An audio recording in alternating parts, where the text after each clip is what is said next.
What's happening, people? Can you guys hear me okay? Let me just know.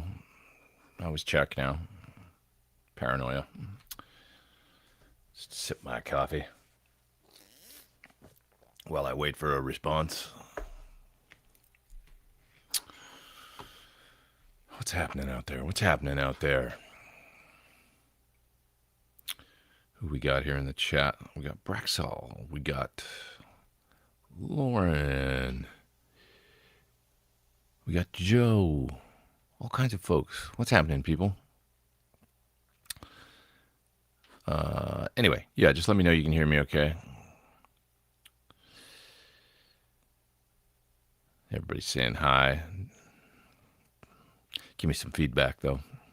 Not bad feedback. Good feedback. Audio's good. Good. Okay, great. So in the thumbnail for the video, I put up a picture of a couple of pedals. I've got videos upcoming for, but I thought we'd just take a look now. I haven't opened this one up yet. This is the fantastic new Timeline MX. I haven't tried it, but I know it's going to be fantastic. The reverb version, you know, when they did a Big Sky, is like mind-blowing. So you know this is going to be really good. The Timeline, of course, one of the great pedal delays of all time. Still, I mean, the original version's fantastic. It does a million things. This sucker, oh, right away I can see there's a reverb mode on there. That's pretty cool, right out of the gate. So yeah, if you only got one pedal on your board and you need a reverb as well, there it is. So that's pretty cool. I'll have to get into that right away. I'm really curious on what that sounds like. But yeah, there it is. A brand new Timeline. Brand new iteration of the Timeline. It's nice, got a USB jack. Wonder if that means for just for updates or for editing. It'd be amazing if there's an editor. I don't know if there is. I don't know yet. Gotta get into it. These are the things that I have to learn. There's always a learning curve. And then the new version of the H9. It's updated pedal week here on Pete Thorn Sunday Live. Really looking forward to getting into this as well, and you know, seeing what it's like, the ease of use and stuff like that. Basically, you've got all the algorithms and everything from the H90 on here. So this will do a million things. It's incredible the amount of power you can pack into a tiny little box these days. To think, just to think. So I'm going to have some fun with these this week. It's an ambitious goal, but I'm going to try and do videos for both of them before the weekend, next weekend. But it'll be fun because, you know, like no, I mean, I basically know what they are, even though they're deep pedals that do a lot. It's not like, oh no, what do I do with this to make it sound good? I'm sure it'll just be like a creative, fun process just with each of them, you know? I'm also working on a little video right now for this guy. So this is the Brighton from Sir, which is a treble booster. Got the Union Jack on there. If you didn't know what it was, obviously going for, you know, the classic treble booster, Brian May, Roy Gallagher tones. The original boost that kicked the crap but fixed a problem. I always think of the treble booster as a it was a Band-Aid, but what a great Band-Aid that made for some amazing classic guitar tones. By a Band-Aid, I mean like a lot of amps were really dark. The AC30s back then, you know, they didn't have a lot of. They just kind of lay there a little bit, like the early '60s, you know, and I don't know what it was, like what the original kind of spark that somebody said, what if I just made a pedal that kicked the crap out of the front of these things and kind of almost like altered the circuit in a way, in a primitive way to revoice, you know, like very, very interesting because that foresight and kind of intuition created some of the greatest guitar tones we've ever heard, you know? I mean, it still amazes me what these things do to the front end of a lazy amp. You know, an amp that doesn't have later on, you know, the top boost circuit obviously in boxes came right after, but it didn't sound the same. You know, turning up a top boost sounds cool, but it's more, uh, it's a top boost is kind of like Marshall lead almost, like in some respects, like that spec. You know, it just has that kind of bright, edgy thing, but it doesn't sound like Brian May, like that ripping, sustaining, you know, kind of like a cut through in the upper mids sound. So this was its own thing, you know, the treble boosters. When we're talking about the original Rangemaster, of course, it just had its own a character that obviously created like, I mean, it's just like this. Well, you know what I'm talking about. So anyway, Sir made one, but it's flown a little under the radar, and there's not a lot of treble boosters out there. So they asked me if I would make a video for it, and I said sure. So I started recording with it yesterday, and I'm going to continue on that today, and it should be relatively easy. I mean, these things, it's basically there's a thing that they do, and that's the thing. You don't use them in a ton of different ways, and you don't really use them in front of a bright amp. It's not going to work in front of your Deluxe Reverb 65 reissue with a bright cap. It's going to sound bad, but if you clip that bright cap, it'll sound amazing.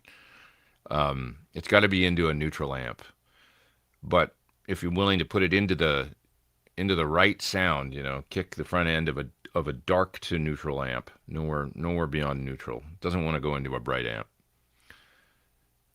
And they, having said that, they've given you some voicing options, which is really nice. There's a bias control that allows you to kind of make it sound a little more sort of vintage and a little squishier, or a little healthier and more robust than a Rangemaster ever could. Because this thing is silicone based, I do believe. It's not germanium. So almost like silicone fuzz face is to germanium fuzz face. They always sound a little bigger and bolder and louder and a little more like upfront. This does too. For a treble booster, it's healthy sounding. A little more fist and a little less like hazy, you know, or whatever.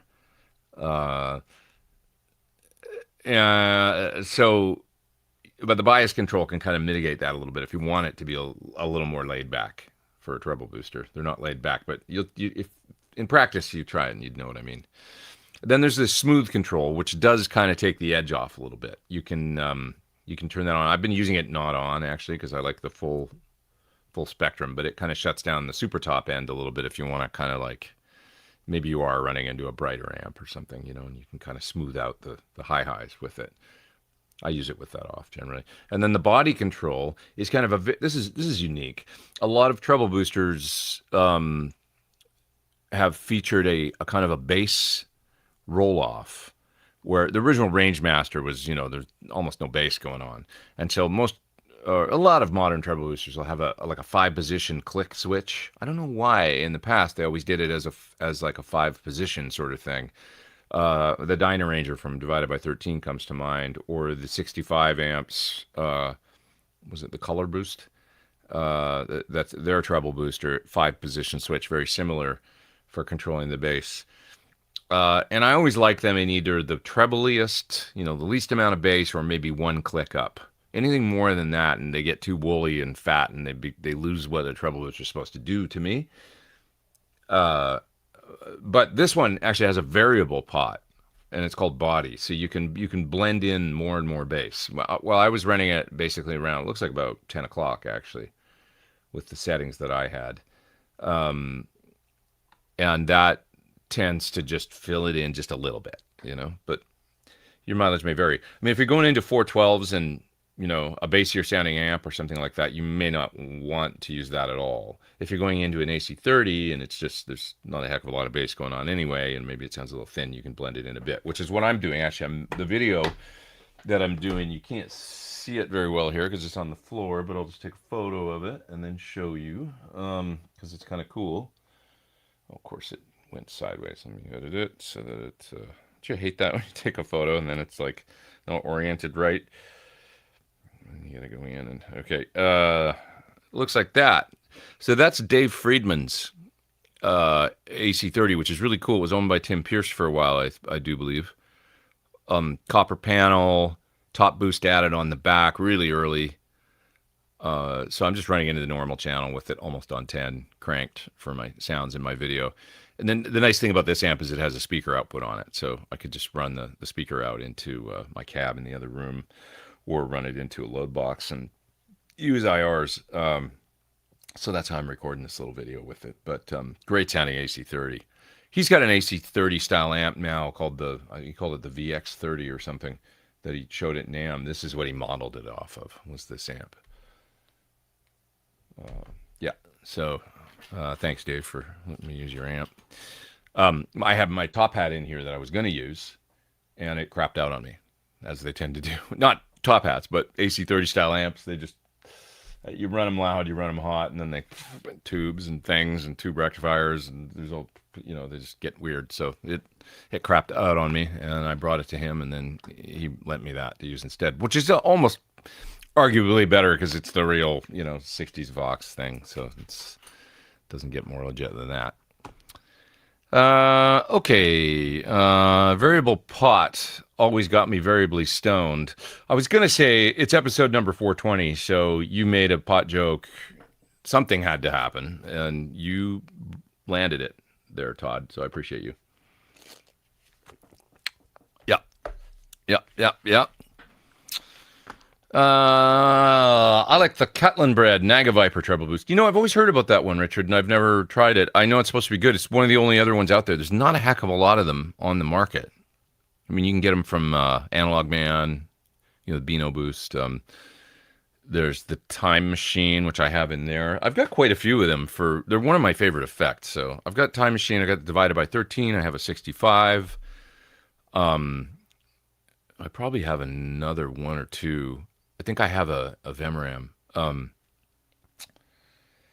And I've played through original Rangemasters, and the Pete Cornish one is really amazing sounding. I borrowed one from John Shanks.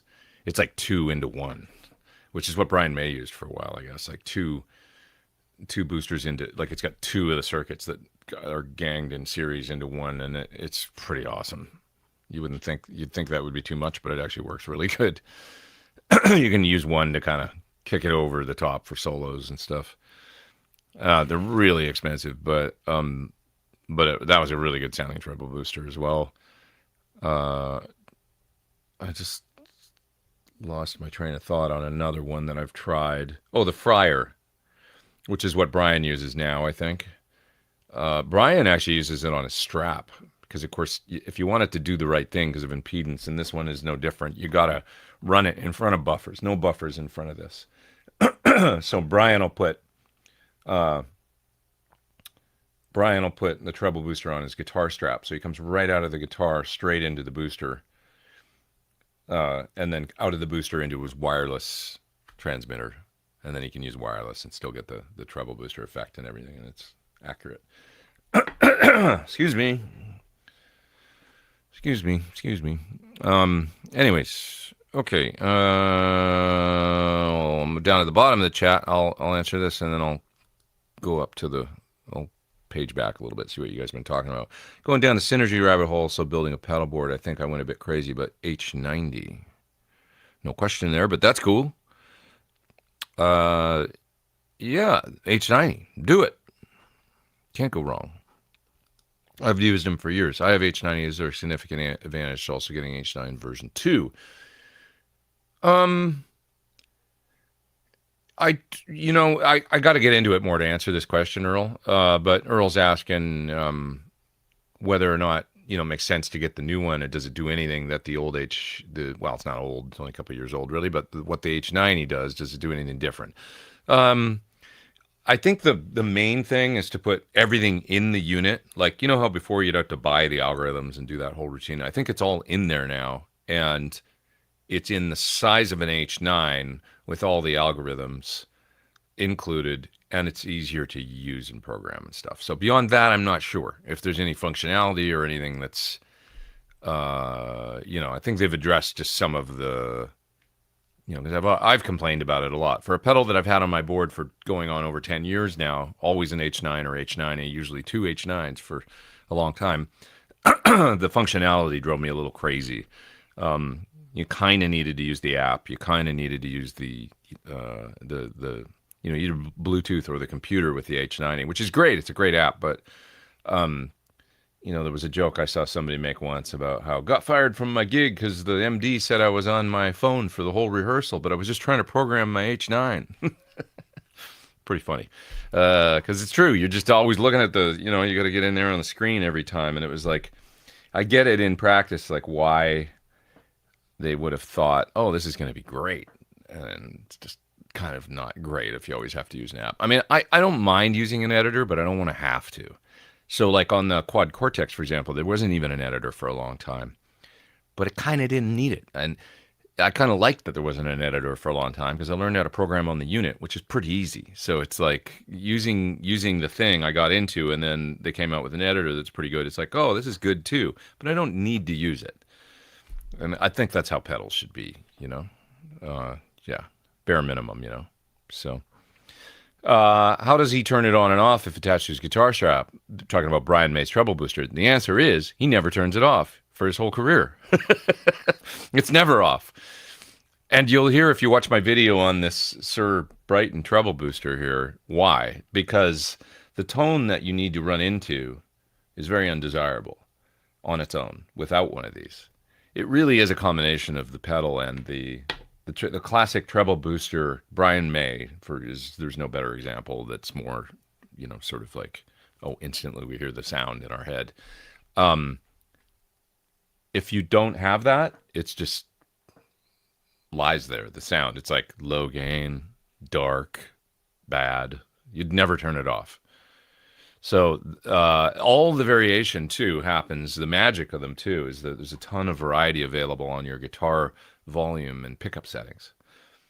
So I'll show that in the video. But depending on what guitar you've got plugged in and rolling the volumes up and down and stuff, the gain changes. They get all chimey. It's just like there's this whole world of sound in there. But this really is a big part of the sound. I mean, when I say big, it's like without it, you don't have a sound. It's like more than any other pedal almost. It's just a massive part of the guitar sound. So the Friars, like a lot of, even the pedal versions, because he makes them in pedals, not just for the strap, like for Brian, the pedal versions he makes without a switch, some of them. You can get it with no switch. You just plug it. It's always on effect. There's no controls on it. It's just a box that you plug in and out with, maybe a power jack. That's it. Yeah. Yep. Okay.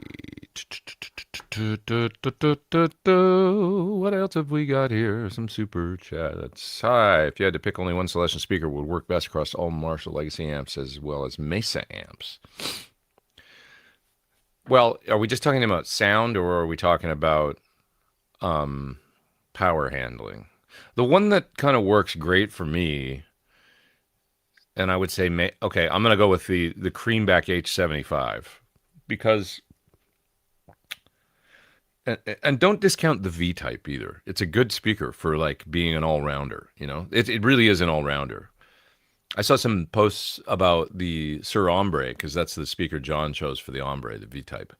And some people were like, and they'd try different things and then come back to the V-Type and go, actually, it works really good. It's the best. It's kind of a really good speaker. It sounds like a cross-section of Celestians, and I don't know how else to describe it, but if you've tried one, it's kind of greenbacky, kind of V30, kind of everything. It's just like, oh yeah, that's the sort of a Celestian sound right there. So really, V-Type, not bad. Sorry, you guys. God damn it. Get on here and then this happens. I think I got it.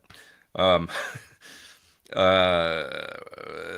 the heck was I talking about? Oh yeah, speakers. So the H75 also, the thing about those, and I'm talking about the Creamback, is that it's got a slightly bigger magnet. It's got a little bigger bass, bigger treble than a Greenback. A little more full frequency spectrum. It's more of an H30 kind of sound. Just a little bigger, but that's nice for cleans. And so you're asking about Mesa amps. I mean, it's not a V30, which isn't my favorite speaker by far across the whole range. I'd pick a Greenback over that, but V30 is good for sort of one specific thing. And so I say Greenback H75 because it's a 75-watt power handling. You can put two of them in a 212 and it'll handle most amps. And it's just kind of a good all rounder, which is why I chose it for the PT100 212s. And I still think it's a great. I wouldn't change it. I don't think it's a terrific speaker for the clean channel, which is Fendery, as well as the distortion channel. I'm a greenback guy. I love greenbacks. You guys know that, but they're not the best speakers for clean sounds. I don't think it works, but it's a little dull sounding. They're a little like uninspiring, or it works, but it's not the best. They're better with overdrive. Which is why they work so well with overdrive is partially why, because overdrive high frequencies, they're a little more, they got that woody kind of thing, a little more in the mids, and precisely all of that stuff is why sparkly cleans, big sounding cleans with full bass and sparkle on top isn't exactly what they do at all. So you need something that is a bit more of a cross section, I think. If you want to do Hendrix. I mean, Hendrix used 30s, I think. I think he liked, some people say the bass cone version of a G12H30 was what he used. I mean, I think that's what they chose to use in the cabinets for the JTM 4500, Hendrixy version of that amp. So anyway, it's a little closer to that. Are you on the spectrum? I don't know. I could be. I don't think so, actually. But yeah, I kind of don't think I am, to be honest. But I've got all kinds of stuff going on, though, that make my brain unique, I'm sure. But I'm probably ADHD for sure. But I don't think I'm on the spectrum. I'm not. I'm not brilliant enough in any one thing. I just don't have like that. Most of the people that I think that I don't, I'm generalizing here. I'm making a terrible generalization, so I shouldn't. But I generally think of when I'm like, maybe on the spectrum, I always think like genius at like a certain thing. You know what I mean? Like sometimes in creative endeavors, it can seemingly be like a real like boon to, right? You know what I mean? But like with a certain focus or ability to, and some things seem music often, there's a number of people that I know that it's like, I wonder, but they're just brilliant in certain ways musically, is a thing that I notice a lot. That is in a way that seems to come very easy, anyway. But that's a gross generalization. I don't really know what I'm talking about. Don't take medical or mental health advice from this show. Hey, Pete, I'm fooling with running Synergy preamps into a quad cortex or helix rack for IRs and post effects. Okay, quad cortex or helix rack for IRs and post effects. What would you think to add maybe blocks-wise to emulate a pushed power amp? Very good question. Why don't you make a capture of a power amp? They probably exist. I bet, because somebody's thought of this. But instantly my mind goes to do a capture of a Synergy power amp or the power section of a Marshall. Yeah, interesting idea. Where, then you just have your Synergy preamp, and then the first thing you run in your chain, or maybe after your effects, if you want to kind of simulate the sound of putting the effects in a loop, and then the power amp coming next, put some time-based effects, and then put a capture of a tube power amp of some sort, and then after that, an IR block. Should work. That's what I would suggest. But no, not a comp or EQ. I would pretty easy to make a capture. You need a load box, like the Surreactive load or something. You just hook it up in the way that you would capture a full amp capture, but you're only capturing the power amp. I should try it actually and see how close it is. It'd be an easy thing to kind of to try. It wouldn't be that difficult. Yeah, I could do that. I could test it at some point. I mean, I'm not saying I'm going to do that right away, but it would be Wouldn't take that long to figure out. And there might be some out there already. Like if you look on the Cortex Cloud, see if there's captures of like Mesa Boogie 290 power amp or Marshall power amp. Only the power amp. Check out the R2R treble boosters. Haven't tried that one. But it sounds interesting. Yeah. Good to know. There's other ones out there. It's not an effect that there's tons of, I find, on the market. I guess there's enough, though, now. Busy testing a 55 Tweed sounding prototype pedal. Also testing my inventory of Fuzz 1 pedal for shipping. That's Paul talking to the Colonel. Cool. What else? Oh, Lava Boost from Keeley. There's another. Or Java Boost. I remember that name. The Lava Boost is kind of a cool name, too, though. Ooh, somebody steal that. Make a pedal. Java Boost, though. I remember the Java Boost. Never had one, but I do have the Keeley Time Machine, which is supposedly like a couple different versions of Rangemaster in one pedal, I think, plus a clean boost. Yeah. Chase Tone, they make a booster. It says Basil Tiffany. Yeah. I'm just going to turn on my fan here because it's hot. 今日は本当に暑いです。A little Japanese for you there. A little bit of Nihongo. Nihongo de. 今日は本当に暑いです. Today is very hot. Need to hear some Pete Thorn after the week I've had. What happened, Mineral Slim? Tell us about your week. Tell us in the chat. Hopefully that AC isn't... if I knew how to use this thing, I would turn it down a little bit, because it just seems a little... There we go. Looks like it might even be noisy in the microphone. I'm not sure. Okay. I have a booster pedal at Seymour Duncan sent me some years back. I love it, but it does push the bass frequency up. That's the pickup booster, I think, right? Yeah, interesting pedal. Or maybe not. Maybe it's a different, just like a clean booster that Duncan made. Another great one is the Sir Coco Boost. Fantastic pedal. Not a treble booster exactly, though. And it will work in front of a bright amp. It's a more versatile pedal, for sure, the Coco Boost. But yeah, it's more of a clean mid-range boost and clean boosts. So when I say clean mid-range, definitely focused in the mids. Kind of does a treble booster thing. You can kind of get there with it, I guess. But it's a little more polite sounding. Not in a bad way at all. It's just not as, a pedal like this gets there, like the Brighton, it gets there a totally different way. And is a little more decidedly vintage 60s fuzzy, grindy. What model is your modded Seriatone? I don't have a Seriatone, actually. Someone local has a 2203 with bright cap mod. I'm considering. Did Dave do the mods to yours? So I don't have a Seriatone. I have a Germino there that's got the red amp that's sitting right there that has Jose style mods. Both Jose Masters plus the diode clipping is switchable in and out, and then the gain boost mod as well.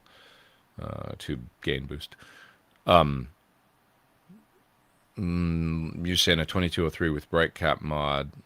Sounds like a cool amp. Yeah.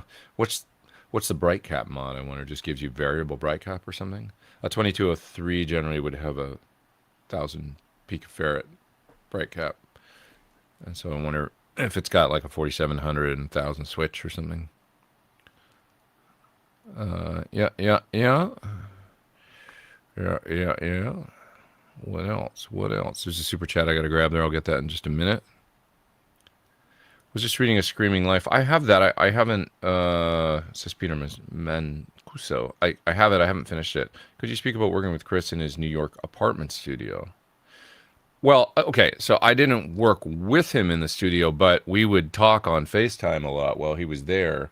Um, it's it's a melancholy thing, but I didn't go there until after he'd passed away, and it was a couple years after he'd gone. Yeah, it was probably 2022 or I don't know if it was 2020 the first time I went there. Probably 2020. God, time flies. It doesn't seem that long ago. But I went there to actually help out, just kind of assessing. Um, I don't know how much of this story I should. It's kind of private family stuff, so I won't tell the whole story. But anyways, it was essentially just to look at gear and see what was for Chris's wife, see what was needed there, because his daughter Tony's now, she's writing songs and performing and stuff. She's really good. I've done a little bit of work with her, but she's off and running now, doing her thing. And she was just starting that process, so they were wanting to kind of get that room functional again. So I would talk to Chris when he just moved into this place, and this place was not yet ready. Well, you couldn't record screaming guitars in there, loud guitars or anything. It's a flat in the city. Great place and beautiful. But it's New York, in the city. So recording a loud Marshall cabinet or something wasn't really an option. So he needed a way to record guitars. And that was right around the time that I was doing a lot with the load boxes and IRs and stuff like that. So I said, let's set you up with a whole thing so you can do guitars at home silently at any time of night. So that's what we did, is for a reactive load. He's got a few amps there at the time. He had a deluxe reverb and it's something Tweed and different things he was using. So he got a PT100. He got a few PT100s actually. He had them on the road with Soundgarden on their final tour. But he also had one at home in his studio, and was using it along with the Tweed amp, I think, and stuff to record. So he would just line out into the reactive load. It was the original one. There's one sitting over here. I can't really show you, but it's the original one without IRs. So then he needed to add the impulse responses. So I made him like a Logic template that had a bunch of different channel strips that he could load up with a variety of different speakers, like Greenback's H30s and V30s and some open back combo stuff. And I think I used mixed. No, I think I used Mellow Muse IR1. Either that or I used Mix IR2 for the IR loader. I can't remember. But he got, I had him get the plugin and install it. And then I made him these channel strips. And then I could just email him Logic templates. And he would open them up. And then there it would be, right? And I'd be like, okay, you plug in the amp like this and reactive load, go into the input and then set the level and you play and it should sound like a guitar speaker. And it was great. I remember him writing me back one morning. I got an email and it was like effing unbelievable. Like it sounds like he'd tried it and it was working and it was all good. So that's how he then, right after that period, set about recording a bunch of guitars on all kinds of songs, including material that was destined for Soundgarden. So that's that story. So we kind of worked remotely, but we would talk on FaceTime and stuff like that. And I saw the room and whatnot, but I never made it to New York during that time. And then, of course, the unthinkable happened. And once he was gone, some time passed and stuff. And then I went there and I went to that place and I'd seen it on FaceTime, but I'd never been in there with him there. So then I was in there and it was heavy. I remember, yeah. Anyway, that's that story. But, yeah.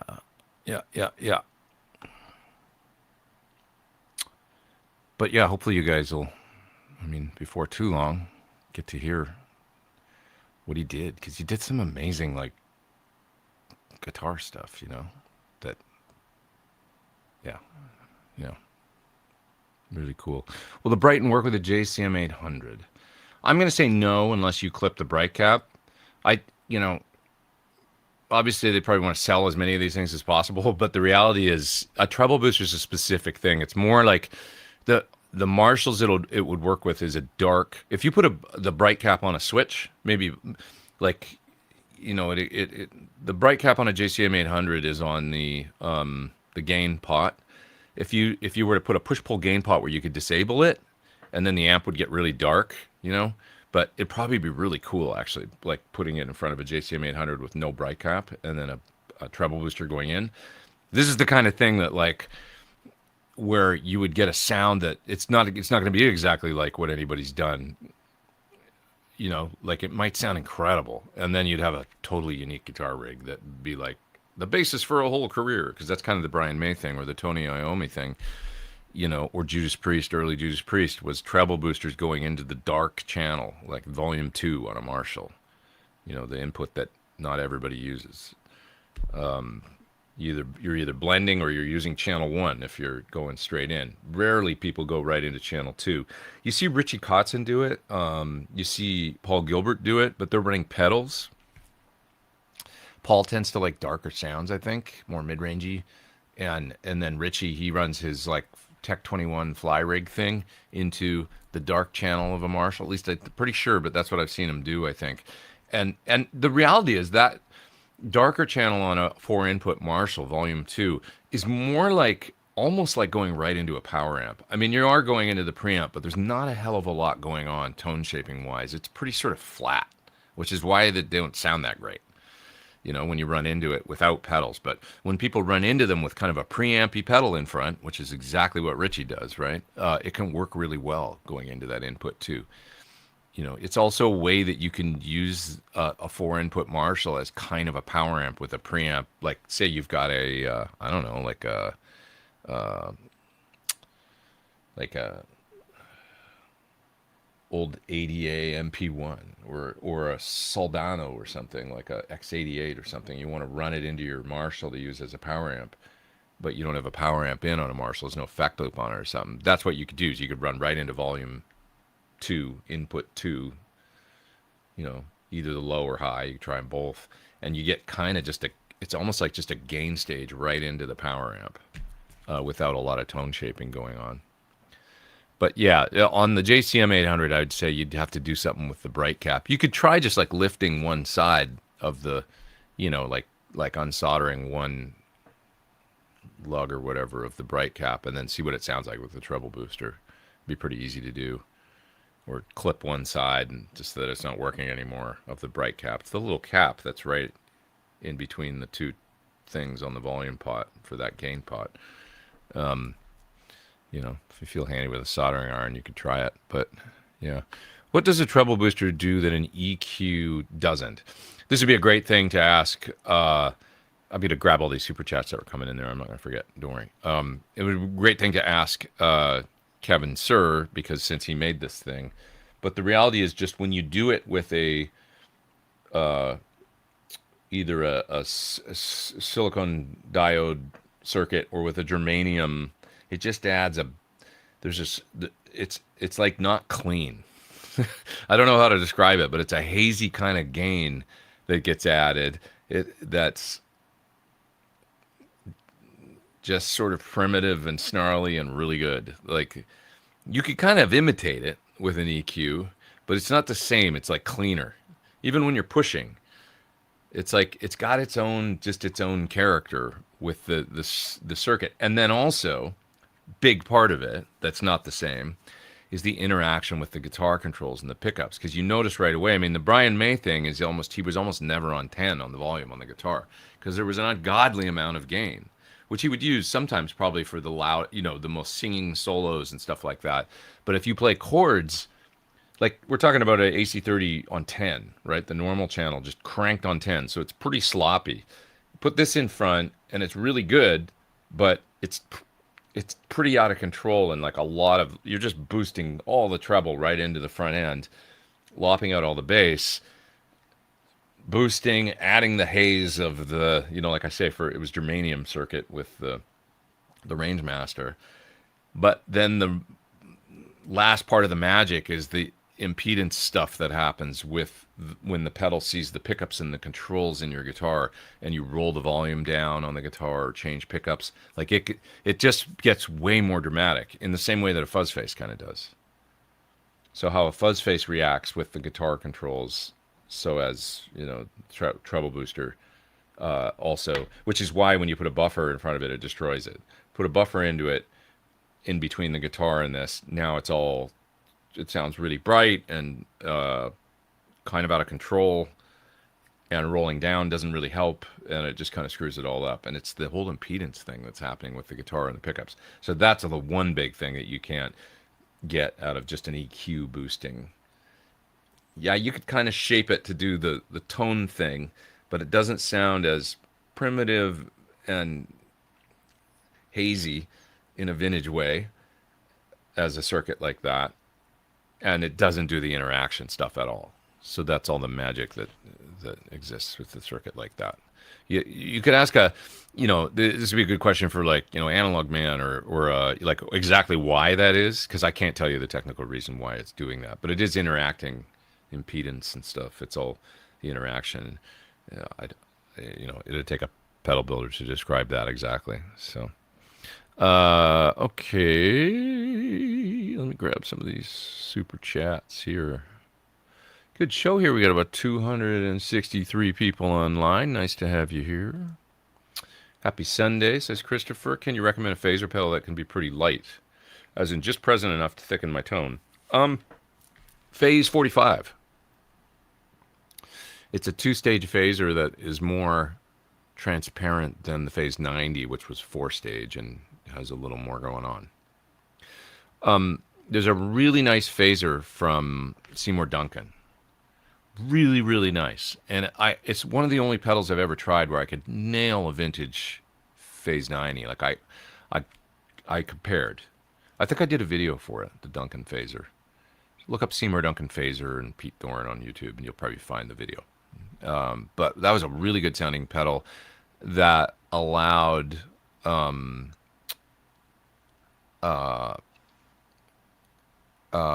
different phaser varieties of stages. Basically like you could cop a Phase 100 or Phase 90, Phase 45 by flipping. The Phase 95 is I look as though there's one here. There's not. It's out there in the hallway. It's on my other pedal board. Phase 95 is a mini Dunlop pedal, miniature, the same size as this, right? One of these mini guys. That has a switch to go from 2-stage to 4-stage. Or does it? Yeah, it does. It's got the Phase 45, Phase 90 switch on it, for sure. And then it's got a script switch that kind of changes the circuit of the 90 sound. That's right. And the other. I think it works on both sounds. But anyways, it'll go 2-stage, 4-stage. So that's a good one to check out. Try the little Dunlop Phase 95 or the Seymour Duncan, also very nice, super versatile phaser. Good pedals, man.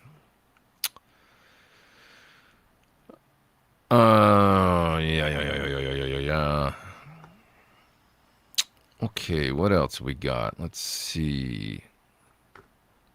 Is there a song you learned on guitar that was an aha moment for you?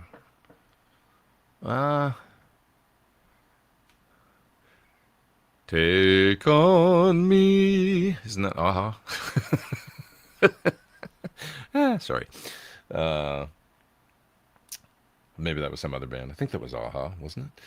An aha moment.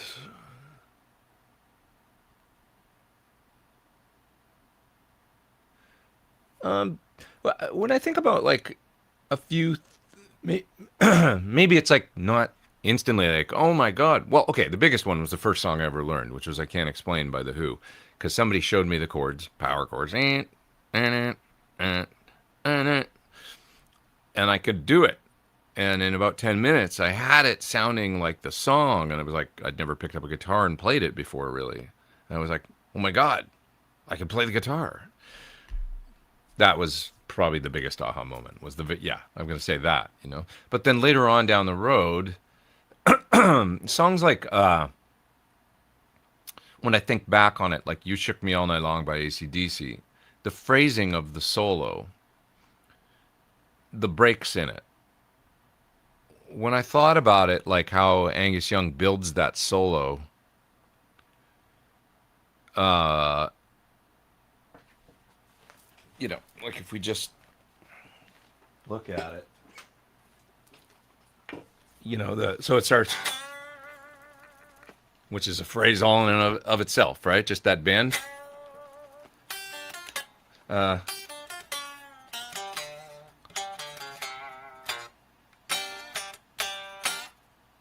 right? So there's all these breaks in his playing. So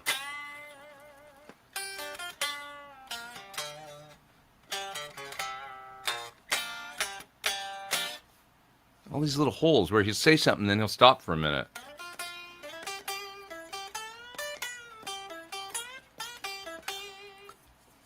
You know, in between the phrases, there's little rests.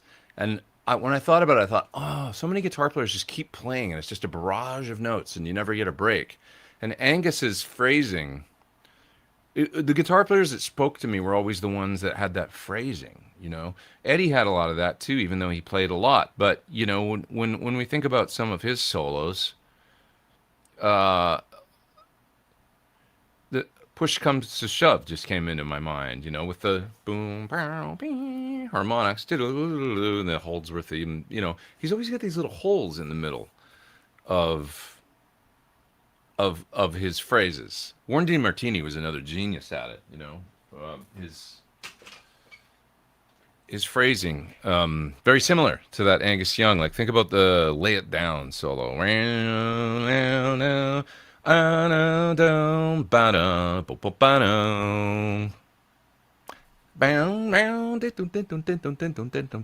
Right, like the little holes in the phrases. You guys, if you think of them, that was like because I can remember that, and I that's why I can sing the solo right now to a random song, like, and remember it. I just think as humans, we like, there's only so much we can absorb. So like if you're playing, like, fast stuff's great and technical stuff is amazing. I love it. It's fun, but you don't necessarily remember it because it goes by so damn fast, and there's so much of it coming at you, and then there's something else being said, so you've forgotten about the last thing. You didn't have any time to process. And the type of phrasing I'm talking about is exactly the way that I'm speaking right now.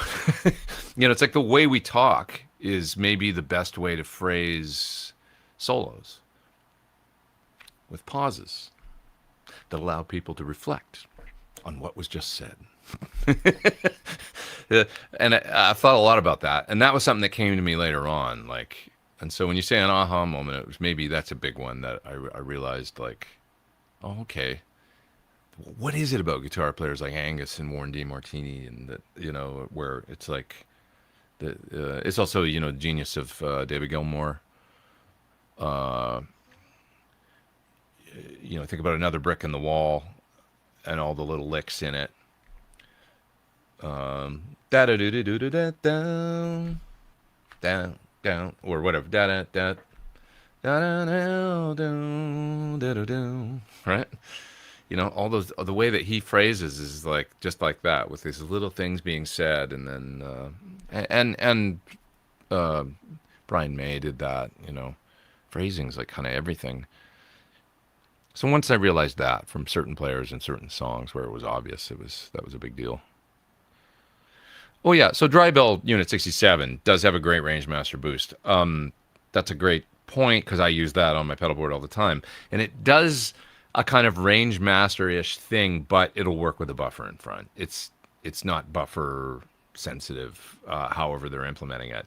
It's not exactly the same as a real Rangemaster, or as, like, it gets you in the zone for sure, and it's really cool, and it's got this sort of Rangemaster-ish flavor that's really nice, but it doesn't really do the interaction volume control thing like a true Rangemaster does.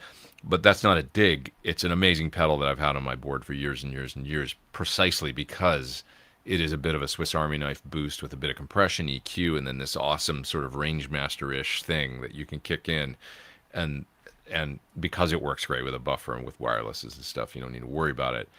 It's so useful because it's like if you want the kind of effect of a Rangemaster with your volume on 10, where I just wish I had a bit of that mid-range kick for this solo, and I want a little more.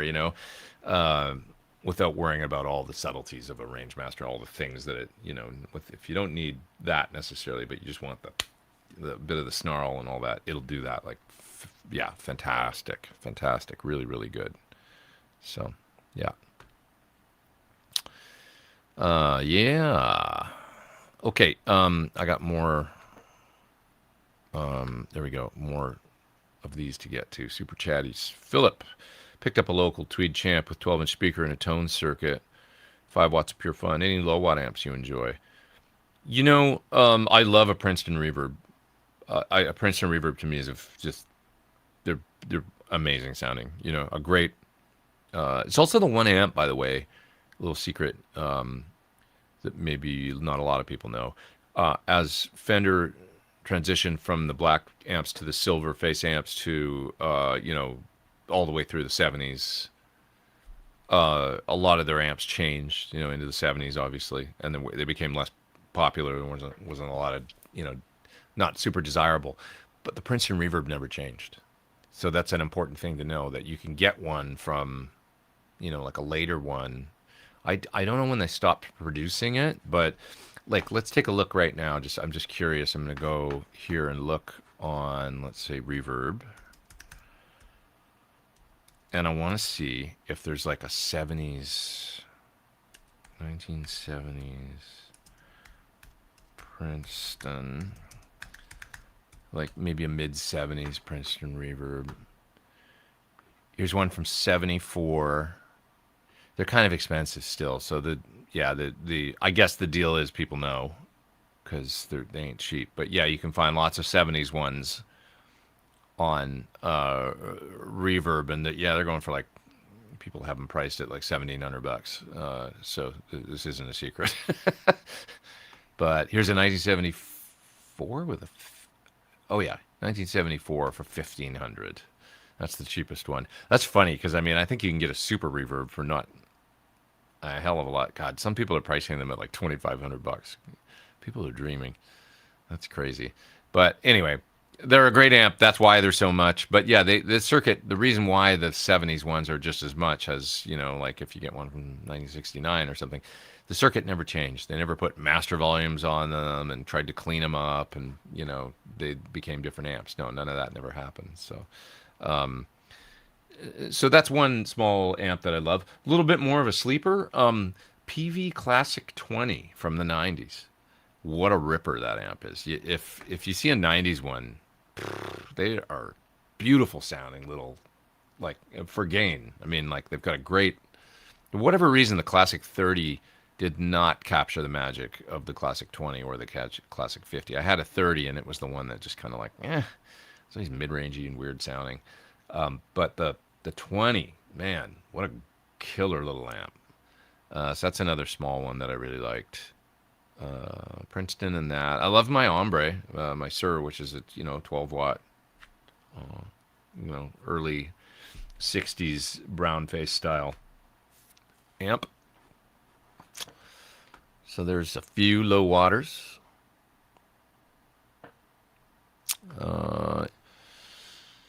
You don't have to be a genius to be on the spectrum. I was diagnosed 2024. Didn't get the good math and science version. I got the expensive hobby version. I love that. Neurodivergent metal.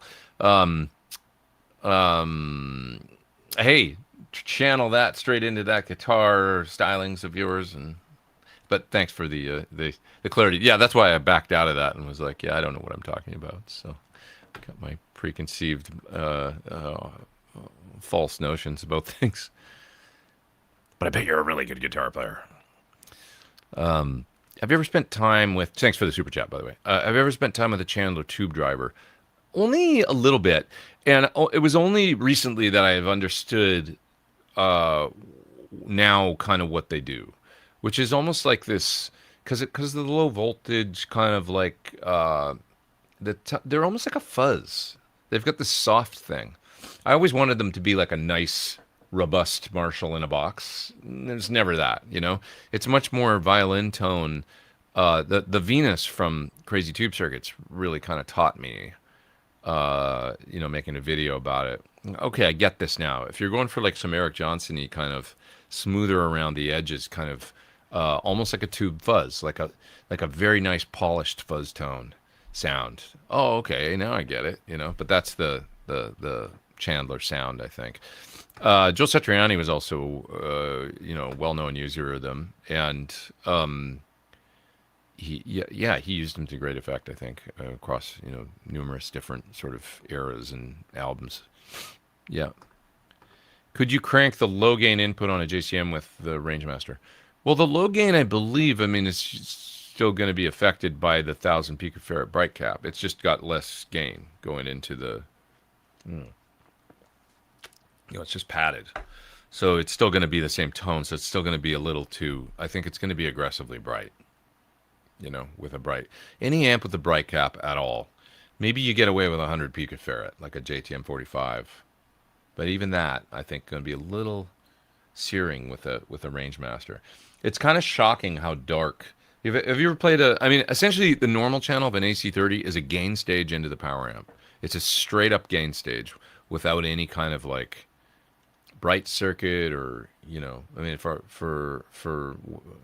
that's what it is. It's just gain going into power amp. So if you've ever plugged into the effect return of a guitar amp and gone like, oh, it sounds like nothing. It just sounds like a little louder, but there's no tone. Like, all the tone shaping that goes on in a preamp. Just put a gain stage in front of that. It gets louder. Now you just got a louder, sort of muddy sound going into a power amp. That's the normal channel of an AC30. It's pretty useless. Like, you can't just plug into it and play guitar unless you've got an incredibly bright, maybe on a Telecaster on the bridge pickup, like, like there's just no sound. Like there's no, it just doesn't sound good. So that's what a treble booster did, was it just kind of boosted into it to drive it harder, and then lopped off a bunch of low end and boosted just high mids and high end, and it almost acted like a band-aid, like I say, to the circuit, like to later on, of course, the top boost circuit, in a AC30 kind of addressed this and boosted the top, but it's not the top boost. It's a different thing, and it's got its own sound. So, Mr. Husky will be replacing frets on an older Friedman T, as well as a quick pickup change. It's been a heavy rhythm machine thus far. What pickups would you suggest for heavier rhythm? Thinking SSH bridge and Thornbucker neck. Yeah, probably. If you're doing Sir pickups, SSH is good. It's about a 12K, I think, kind of humbucker, or 14 maybe. Probably good. Yeah, try that. I think you got it all figured out. Thanks for the super chat, though. I didn't help you very much. Yeah, heavier rhythms, you're going to want a little more, and I think maybe an SSH Plus is.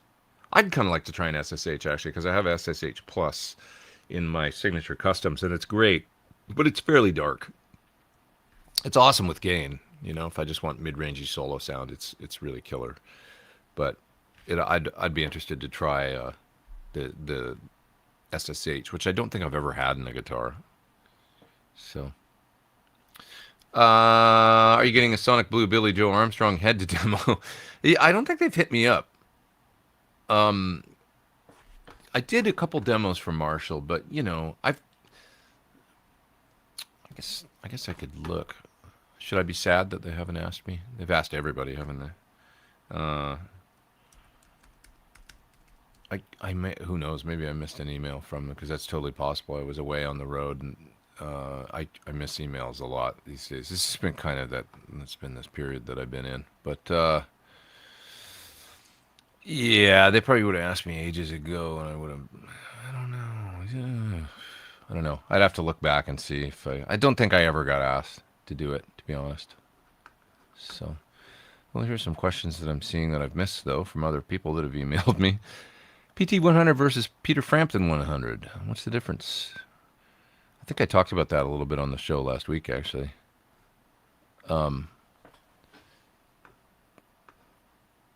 Oh, there's another one that I missed. Anyway, sorry, I'm getting distracted here. It's a cool sounding amp from what I've heard in the videos. There's did you watch the video with Tim Pierce and Rob Cavallo where they show the original? I'm sort of wondering if the circuit's a little different, like because the two amps did sound a little different, similar in the same ballpark, but the original Dookie sounded more mid-rangey. I'm wondering if I've been thinking a lot lately about EQ circuits and slope resistors and things like that, which are the kind of the way you tune the EQ on an amp. Uh, you've got your bass, middle, treble, and then a thing called a slope resistor, which are essentially, in layman's terms, different slope resistors let you kind of shape the mid-range. And it sounds to me like maybe it's got a higher value slope resistor than like the new one, rather than a stock Marshall value or something. So I'm just curious. It'd be really interesting to know the exact circuit of because so the story behind the Dookie is it was a Cavallo amp that was modded by Custom Audio Electronics, a guy named Martin that worked there. Martin used to work with John Suhr closely because John Suhr developed the 3 Plus preamp, as well as the original OD100 custom audio amplifiers. And he would build those preamps, but also he would do mods on Marshalls. And so what was the Dookie was the theory is, I think, you'd have to ask John this, but I think it's like very early 3 Plus channel 2 sort of circuit. I think I've got that right. And anyways, there you go. Martin did the mod for Cavallo, and Martin learned the mod from Suhr. So it was a Suhr developed mod. And, in the video, like Cavallo says, like, oh, well, Bob Bradshaw did these mods and stuff. Well, not really. I mean, it was at his shop, but it was actually Martin that did the mod the mod had been developed by Suhr. So that's actually the lineage there. And yeah, so credit where credit is due, I guess, would be good, right? John sort of told the whole story on Facebook too, like last week, because he mentioned that he'd been, occasionally he'd reached out to, I think, both the Green Day camp as well as Cavallo, and said, I'd love to, work with you on this, or if you, something, and they just got crickets in return. Nobody ever contacted him back, and then the Marshall pops up a few years later, that we've seen. So there you go. But yeah, it's a Marshall with a mod, and it's essentially a crunch mod, I think, which isn't that far off from like a PT100 channel 2, really. Yeah, it's a JCM 800 style circuit that's tweaked, Yeah. Nice to see you back in the studio. Looking for some tips on using the effect loop in the stereo rig when only one of the amps has an effects loop. For example, a high watt and my PT15. Okay. Well, you can't. You can put effects on one amp, or you could mod the high watt, put a power amp in on it, and then you could do it. You're going to want to put a loop in it, like where the master on your high watt has a master, I'm sure. You'd want to put the loop in, so that the master is the return volume, and then you could have a pretty cool rig. But I always recommend, like, you might just want to get a power amp for the other side, or not mod your vintage high watt or whatever, If there was an easy way to do it, where it was maybe reversible, or, I don't know, you could use a jack that's already there for something, or, a lot of amps, I mean, people just put like power amp ins instead of doing a whole loop. If you were just going to use it as a power amp, people used to mod Marshalls like that, where you just put a power amp in so you can jack right into the phase inverter, and you don't need a loop if you're not going to use a loop with the amp. Just need to get into the power amp. So yeah. Yeah. Okay. What else? I'd love to see a real tube amp that's able to combine a boogie tone with a plexi tone. Well, you're probably at that point looking at something like the Synergy, because they make a 2C style preamp module, and then you could get a plexi preamp module and switch them. Yeah, that would be the way. And if you want to do it in one amp, you could get one of their heads, and try that and see if that gets you where you want to go. Yeah. You can increase the input gain, adjust the taste. It nullifies the bright cap as the gain increases. Then adjust the input level on the pedal. Yeah. Yeah. I mean, yeah, you could. You could, if you like the sound of the 800 on 8 or more, 8 or 9, and then try the treble booster into it. But, yeah. That's one way to use a treble booster with it, I guess. But you just can't turn. I mean, an 800 gets pretty aggressively. It's got some edge to it with that 1,000 picofarad bright cap, and you turn that volume much below 8 or 7. Now that starts coming in, and then the sound of the treble booster with that will just be like overbearing. I just think it'd be better to have the bright cap on a push pull. The ultimate way to do it would be to put the bright cap on a push pull on that preamp gain knob, where you can disable it. Easy mod. That'd be very simple for a competent tech to do. And then you could try it with the treble booster, And then you wouldn't be backed into that corner of like having to run the volumes up so high, and only that one sound is kind of what you can do. Yeah. Have you ever tried the Solidalis Schaefer replica? Yeah, I have one here. It sounds cool on a YouTube video. I made a YouTube video for it. You can find my YouTube video for it. It's a long time ago, over 10 years ago now. So I don't blame you for missing it. But it was really good. I lost the power supply somewhere for mine, and it's got an odd size jack for the power, and I don't know where it is now, and I guess so I haven't used it in years. But it is cool sounding. You're right. It's got that certain boost and sort of compression circuit in it that just sounds really cool. Rob Tinney says he tries to avoid hotter pickups that boost a lot of lows. Great for lead stuff.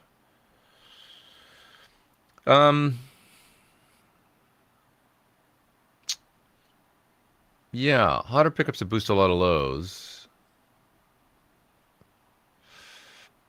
Yeah. I just wonder if you'll be... maybe an SSH is the good one to try. Try that, I'm going to say. The Aldrich definitely has a lot of lows, because I saw somebody else talking about try the Aldrich. It's definitely got a great big sound, because I have one of those in my Modern. I would try the SSH. Yeah. And you want an A5 magnet, I would say, for... I just think ceramic will be too bassy, or a A2 magnet will be too woolly, and for rhythm, you kind of want the cut of an A5, but without too much power, Yeah.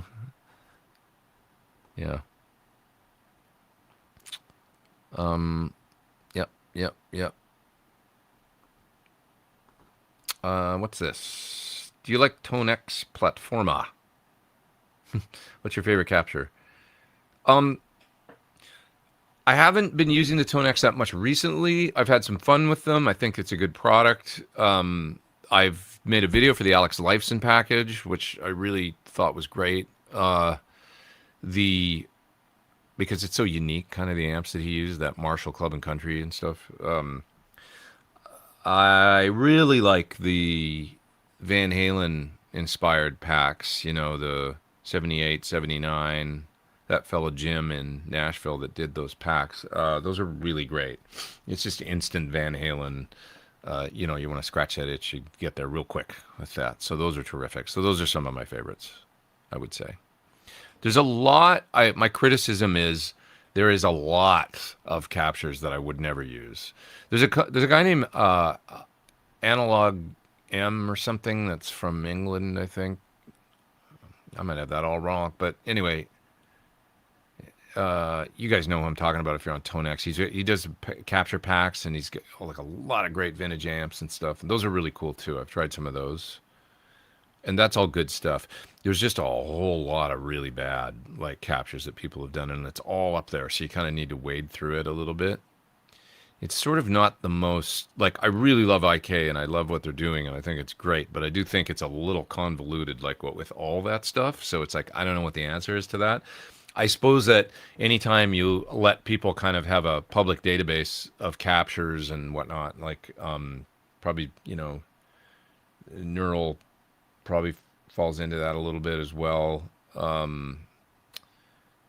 But wading through all those sounds and downloading people's captures that they've done and stuff, it's just there's a high percentage of them that aren't very good, I find, or just not, at least for me, not very good. They might be perfect for someone else, but for what I want, you guys know what I'm talking about. It's just like there's a lot of good and bad out there. So,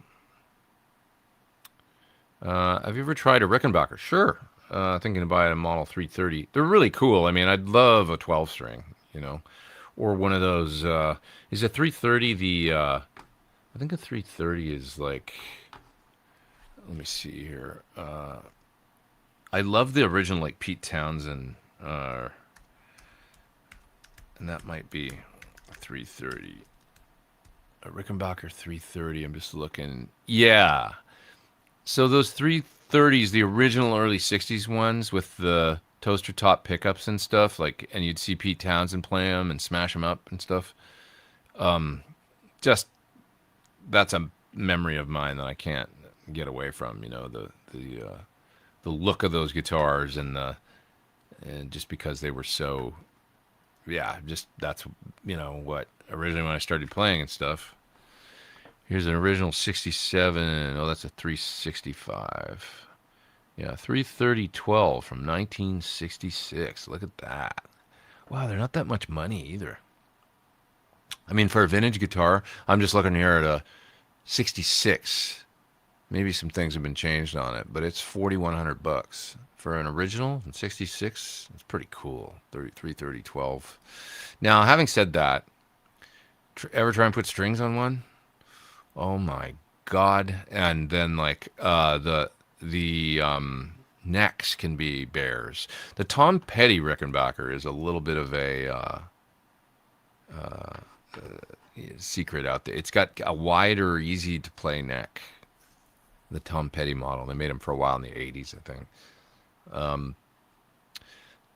I really like the Fender 12s too. The ones that look a little like Gumby headstocks or whatever. 60s, the 66, 67, like those 12 strings. I love those. But anyways, yeah, Rick's cool. Never owned one. I know I'd get one and then it'd be one of those things I use every 2 years for one part, So it's just like, yeah, the same thing with the Fender. I mean, I'd love a Fender 12, but the reality is I've got a couple of Dan Electros around here. They're really good. They're nice guitars. They scratch my 12-string itch. When I got to play a 12-string part, I pick up one of those. Just like a baritone. We've got a Jackson baritone around here that is good for heavy stuff too, but I've got my Dan Electro Barry that is like, when I want to tune down to B, play a baritone part, just grab that. That'll work.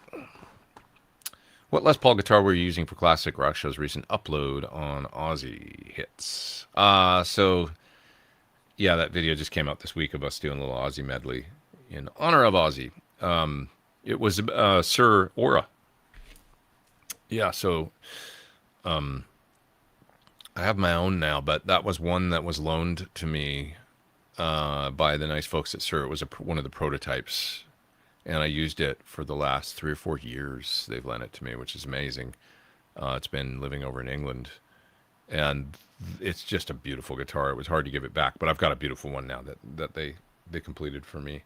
And it's awesome. And they're so consistent. But yeah, a lot of good gigs and memories on that. God, you've never played a Les Paul that stays in tune better. They just won't go out of tune. You can just rip on them song after song and then check the tuning. And it's like still in tune. It's amazing. John, as usual, fixes all the problems. So it's a Sir Aura, yeah. Yep. Yeah. Okay. What else? Moving through the chat. Got to get some super chats here and stuff. But my aha moment song was Vi's song Pig. It took me forever to learn it, and then Steve couldn't believe I did it. That's awesome, Jen. It's Jen. What's up? Taught me never do something insane like that again. Yeah, he's a tackling. But I know all about that. Tackling Steve's music. It's a project, but it's great. You come out the other end learning every time. Steve's amazing. When I learned the AC/DC solo for "You Shook Me," it was transcribed by Nick Bocott in Circus. Breakthrough moment for me. Yeah, it's like it's the perfect solo. The way it builds, the way it moves up the neck, the breaks in the phrasing, the melodicism combined with blues phrasing. Um, it's the arc to it is incredible. You know, the way it ends up and everything. It's perfect. My first song was Motley Crue's "Too Fast for Love," but my aha moment was when I learned "World of Fantasy" by Triumph. My little mind exploded. That's awesome. Yeah, magic times, the early days of learning guitar. And yeah, push comes to shove. My favorite Van Halen solo is great. There's some great solos on that record. On Fair Warning, some terrific stuff. Over 8 years of live streaming. I'm still here. Damn it. Yeah. Once did an interview with Music Is When Tyler talking about phrasing exactly that. Guitar players should learn to shut the F up between the noodling to make it more meaningful. That's good, Jen. Yeah, it's true. It's yeah, the what to play, what not to play, you know. A lot of times, I mean, when I've done sessions and stuff for producers, it's like there'll be and it's always good, you know, it's always a teaching moment, a learning moment. When a producer says, "Great, do it one more time and play half as many notes." That's happened to me a lot. You know, so it's like, yeah, I don't need to play so much. Like, just play a couple things, bigger hole, and then play a couple more things. And yeah, yeah. Okay. Yeah, biggest difference between the PT100 and MLK68. What's the MLK68? Martin Luther King, 1968. MLK 68. I don't know what that is. Were you trying to say SL68? I wonder.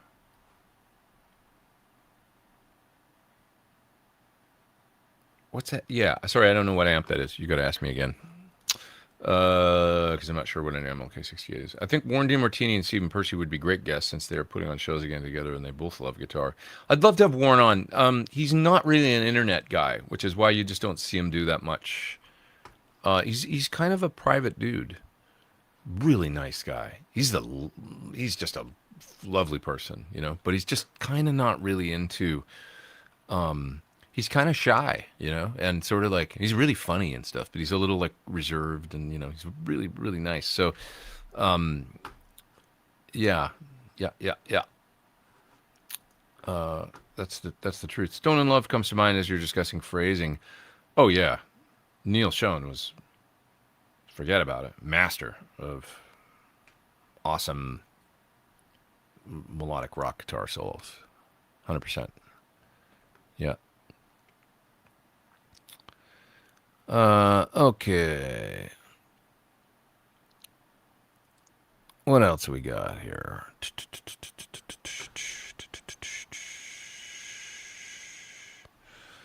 Moving down to the chat. There's a super chat for the coffee from Paul. Thanks so much. I appreciate that. Thanks for being here. Some people on Reverb are delusional. I guess that must be when I posted the Princeton.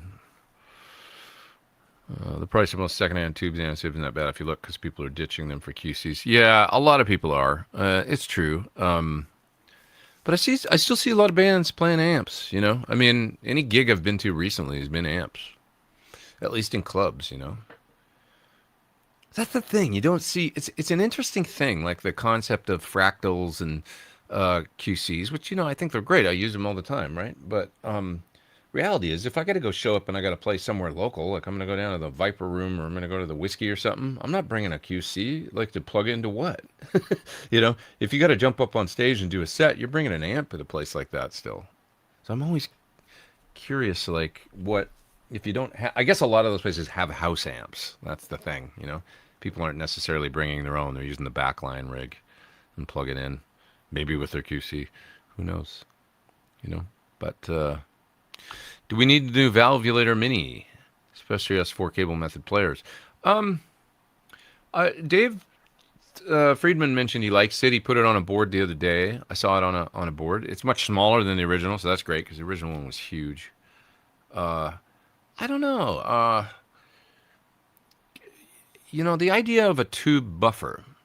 Yeah, maybe modeler. That's a good, warm up your modeler. I don't know. I'd have to try it. I mean, they make some great stuff. I'm a Power Station fan and whatnot. Not some like it. Anybody get that reference? Power Station from Fryette. That's what I meant. But what else we got here? Anything that people think are vintage seems to be completely insane. Yeah, like on reverb amps and stuff. Yeah, it can be expensive. People want to make money. In this economy. Best subtle. Excuse me, I was going to say subtle. I read that's the stupidest spelling of a word ever, right? Subtle. With the BTLE. It's so crazy. Who decided that was right? Best subtle phaser I've ever used was a small stone that I modded out of balance control. That's cool. Small stone is well, you say way too soupy. I actually love a small stone. To me, it's like electroharmonic effects are often electroharmonics. They're just more psychedelic sounding than say a Boss equivalent or something, which is like cleaner and purer generally. But I loved the small stone. I mean, back in the small stone and small clone chorus were real cool. I thought I used to use one in the '90s back when I had almost no pedals, and I think I borrowed a small stone. I don't think it was mine, but I remember using it on a lot of stuff, like a lot of recordings and stuff. Really liked it. Yeah.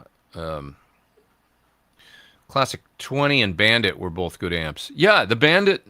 Good amp. I mean, I agree. The Transtube ones, especially from the '90s, I used to work in a music store that sold those, and good amp. I'll just say it right here, right now. Good, pretty good amp. I mean, maybe I'd listen to it now and go, "This thing sounds terrible," but I might listen to it and go, "Actually, no, pretty good." Most of the time, when I go back and I listen to something that I liked 30 years ago that I remember liking, I'll listen to it and go, "Ah, yeah, there it is. There's that sound again. Pretty good." But yeah, agreed. Classic 20 and Bandit, and Classic 50, the 410 in particular, really good amplifier. Could you talk about how your relationship with John Suhr formed? I'd be happy to. Yeah, that's from Matt Wise. Also, when are you going to do a tone talk style gear sale? I'm definitely inspired to do it. So yeah, it's going to happen. I got to think about it. I definitely want to sell some stuff over the next few months and do a little house cleaning. So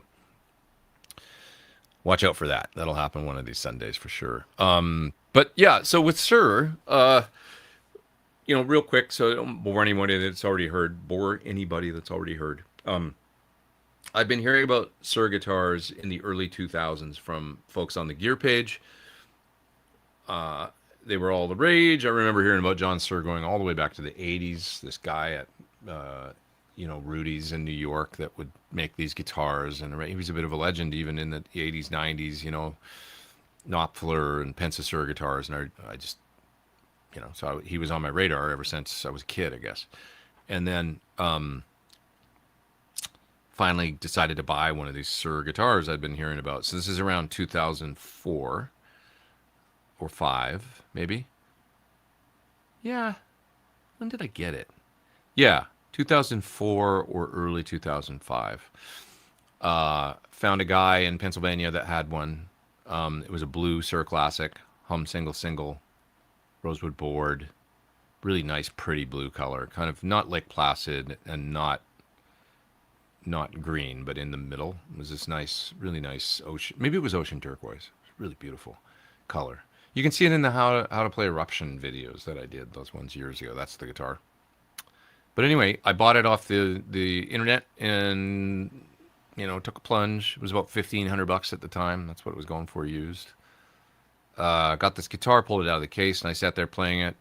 And it was playing. It was played beautiful right out of the. I was like, oh man, this thing is all that. It's really nice. Very happy. Love it. Plays great.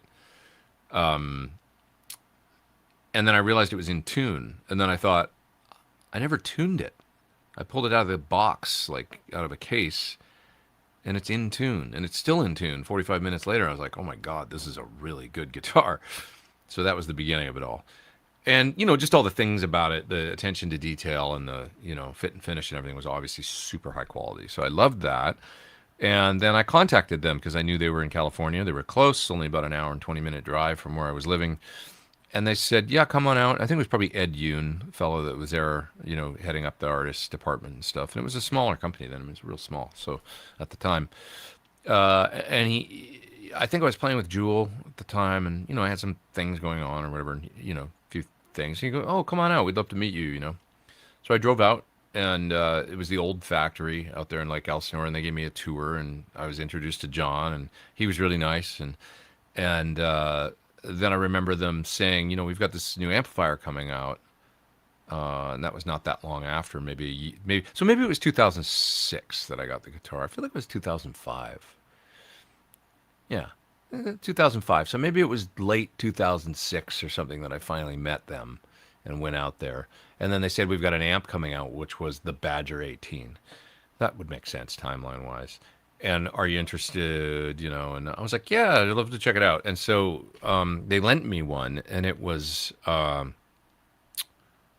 I think I bought it. I tried it out there, and they had an initial run that they were making. This was one of the early, they made 25 right away, and then they did a run of 200.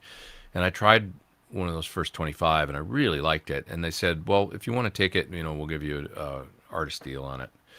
And so I bought it, and it was, a nice artist price. And I thought, what's a nice thing I can do for them? Because I was always about in endorsements or any kind of relationship with a company about, you scratch my back a bit, I'll scratch yours, it's always a mutual thing. It should be beneficial for everybody. And also coupled with, you should believe in the thing and actually use it if you're going to endorse it, right? And I definitely saw a use for this amp, in my workflow and stuff. So I thought, I've got this YouTube channel that I started just the previous year. Maybe I'll make a little video. I'd recorded some amps in my apartment and been, making videos of my Comet and different things. So I thought maybe I'll make a nice video and just explain this amp and put it on this YouTube thing. Because it was literally like a thing back then that we didn't understand what we were doing, And I put it out and made that little video and I put it out. I was playing like ZZ Top and David Bowie riffs in it and stuff, and I explained what the amp was. And I'm very uncomfortable on camera, but that was the first gear demo video that I ever made. Was for the Badger 18, and it was really as a thank you to them. Just something they didn't ask me to do it. I just took the initiative to do it. And so Ed Yoon contacted me again a little while later and said, hey, that video that you made about our amp and put it up on YouTube? And I said, yeah. He said, the dealers have been talking about that and said it really helps. And we've sold through all the first run, and it was 200 amps or whatever they made, and they were all gone. And a little light bulb went off. And so that was my, the beginning of all this stuff. I was like, something to this gear demo thing. So that's how it all started. And then, but that, so then through that, the company, I just start to go out there more and hang out with them. And they got me my second Sir, which was a classic T that I still have. And started talking to them about ideas, and John would bounce things off me. And just right away, when you meet somebody and they've got a, their sense of humor, but also their way. I was very impressed with John and his dedication to it's obvious if you guys met him or gone to the NAMM show, or maybe you've been to a factory tour, when you meet him, what he's all about. At any point, if you go out to the factory and you get to meet him or have a factory tour or something, people will come and say, I'm sorry, and interrupt you and say, can you take a look at this? And he'll pick up a guitar and look at the nut and say, oh, you need to do this to it, and this and that, and then hand it back to them. And they'll go, okay. And then that happens like all throughout your visit because he's just constantly involved in things there. And he's so good at what he does, and you just get the sense right away like he's a master of this stuff, guitars and amps. And he wants to do it at the highest level and always make it better and keep pushing forward. And that's what drives him. It's like the true, like his heart is so in the right place with it all, you know. Making money is a side benefit of like having a company. Of course, everybody's got to do that. We all got to make a living, but and part of the reason why I think Sir exists and why he's not working, still at say Custom Audio is he did great work there together with Bob. Obviously, did great work at the Fender Custom Shop when he was there, but he wanted to be like, no, I want to be Sir and Sir Guitars and Sir Amps because I want to do everything kind of my way, like not in a power play way, but like I just want to implement my vision fully. And that's what people do when they start their own company, right? I think is like not some people do it for the, oh, I got to be the boss or whatever, but that's not really his thing is like I just want to make the best guitars and amps that I possibly can. And if I'm the president, then I can do that. I think it's all for all the right reasons, So and so how can you not love a guy like that? So that was my yeah, when I just got to see all that, and he seemed to like me and my because I'm an idea guy and I have a lot of like, what about this? What would be cool is if this and that, and then implement it. One thing he's expressed to me over the years is when an artist becomes a signature artist, or they start working with them, and then they're very kind of wishy-washy about what they want.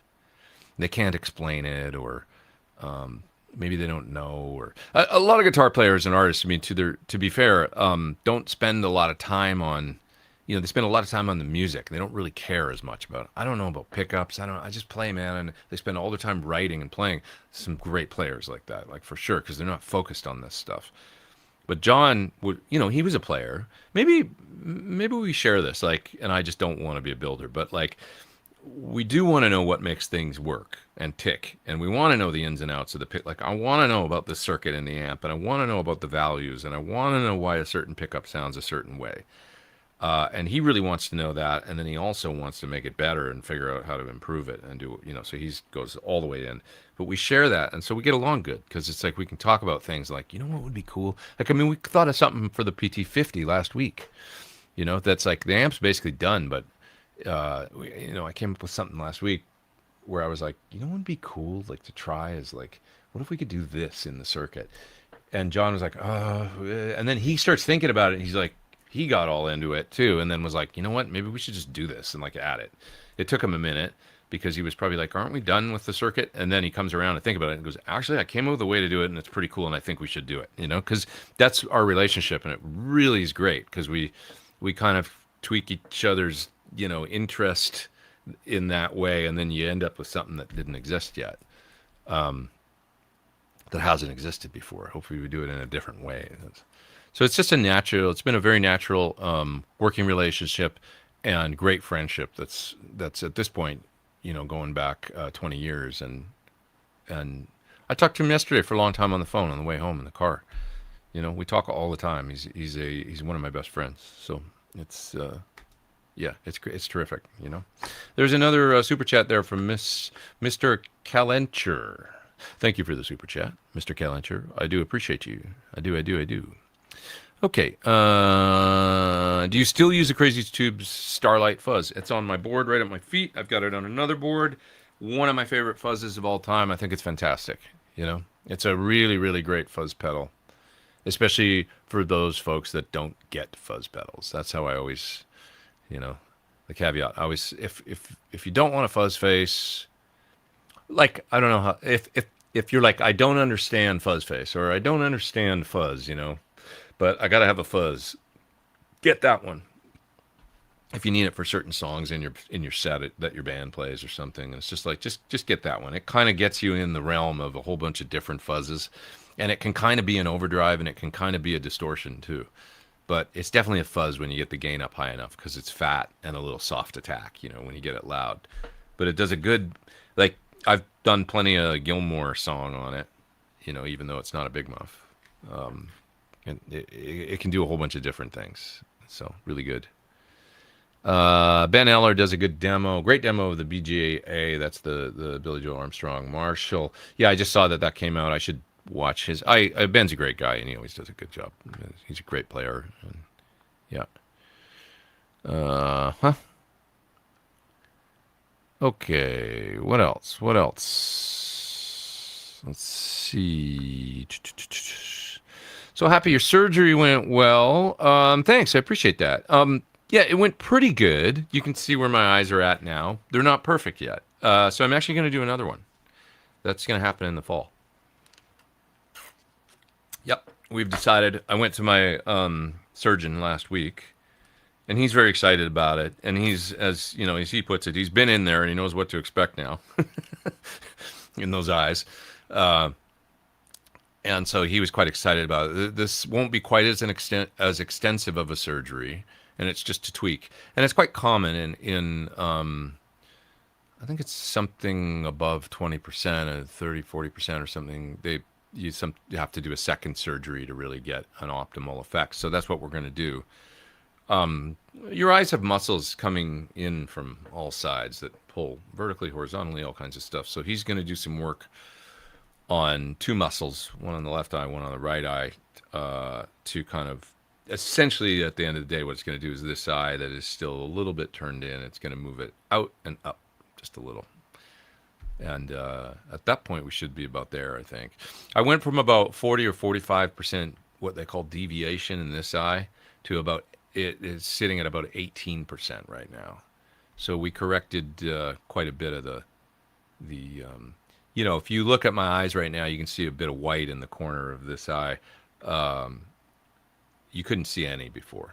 So there was no, the eye was turned in all the way and probably a little bit lower. So now it's over a little more. And when I watch videos and stuff of myself now, because I was a little down on it because I felt like, it didn't really settle where I wanted it to. It takes a few months to figure out where it's actually going to settle finally. And I was a little down on it, but it does look better than it used to. It just doesn't look quite right yet. So I'm excited to go further with it, and should be good. So that's a few months out that I'm going to do that in the fall. And what else have we got here? The Green Day amps tone stack has a ton of range. They could have matched the old and new amp better if they cranked the mids. Yeah, and lowered the treble and bass. Exactly, Wes. That's exactly what I thought in the video. That, well, you could probably even this out if you just, But I was wondering if they'd maybe set the controls. And of course, there's pot variation is like 20% too. But if they'd set the controls the same, all things equal, it kind of sounded to me like the Green Day amp had a more aggressive slope resistor. Like if maybe the original was a 33K or something, this sounded like 47, or maybe more. So just it was a little more scooped, right? And it was cool sounding. They both sounded good. I thought both amps, but yeah, you're probably right. And there's range on the pots there where they could have evened them out. I agreed with you 100% on that. That they probably could have, got them a little bit closer if they'd tweaked a little bit. Yeah. I can get almost exactly a Dookie tone with my Origin 50 and PXO pedal. So close I can't really see myself going on my way for the Billy Joe Dookie Marshall. Yeah, I know what you mean. I mean, the reality is you could probably take an Origin 50 and do a crunch mod on it and get very close as well, without a pedal. Do you think a Source Audio EQ2 and Master Effects EQ FH is redundant?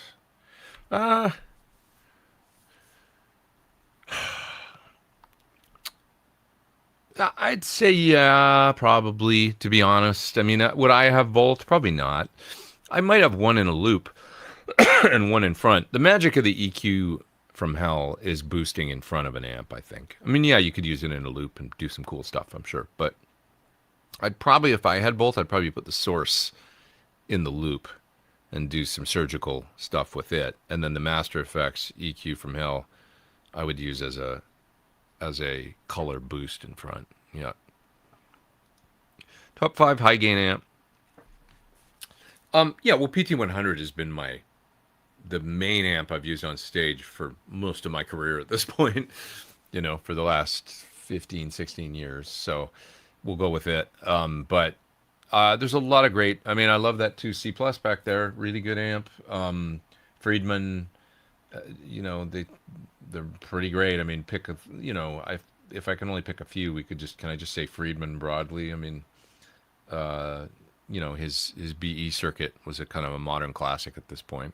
I think we can say. Jose Marshall, the Soldano SLO 100, I think is a great amp. They've definitely got. I really enjoy playing through them. I think they've got a great thing that they do.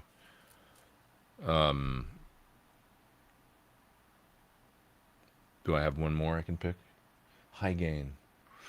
High gain. What's something I'm missing besides the Jose and a PT 100, which kind of covers the Sir broadly. Soldano, Mesa 2C plus.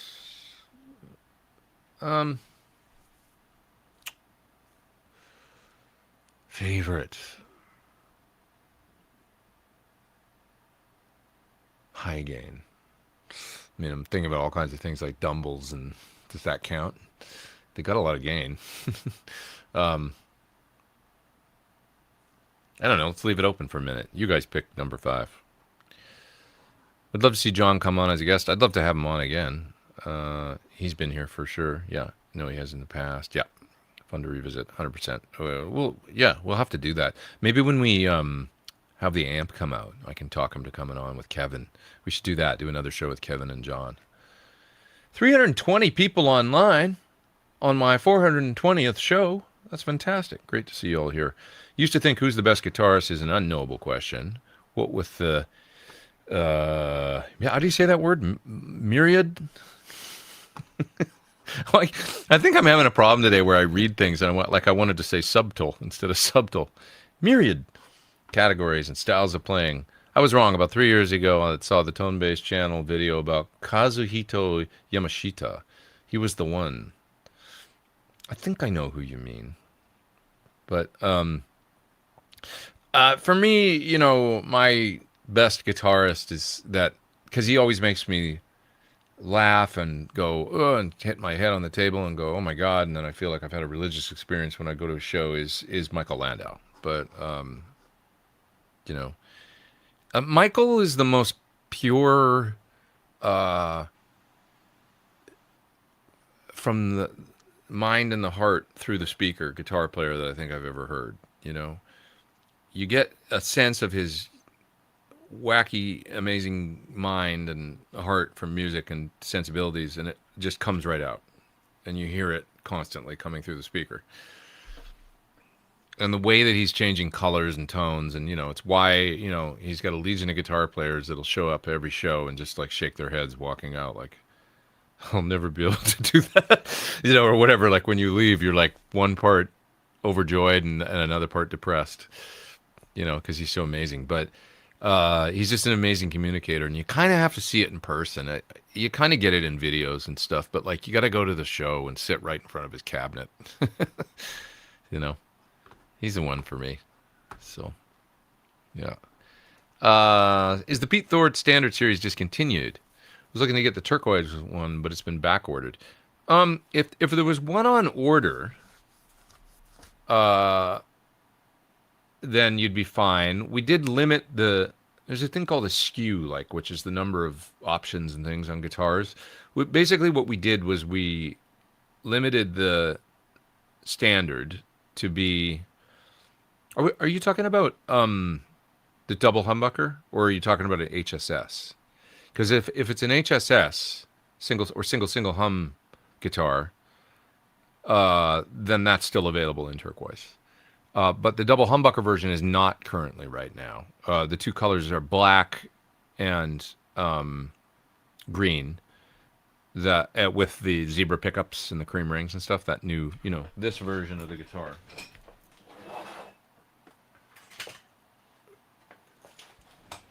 Yeah, with the natural back and sides and stuff, and the black, and then so we've got this one and the top hat knobs and stuff like that.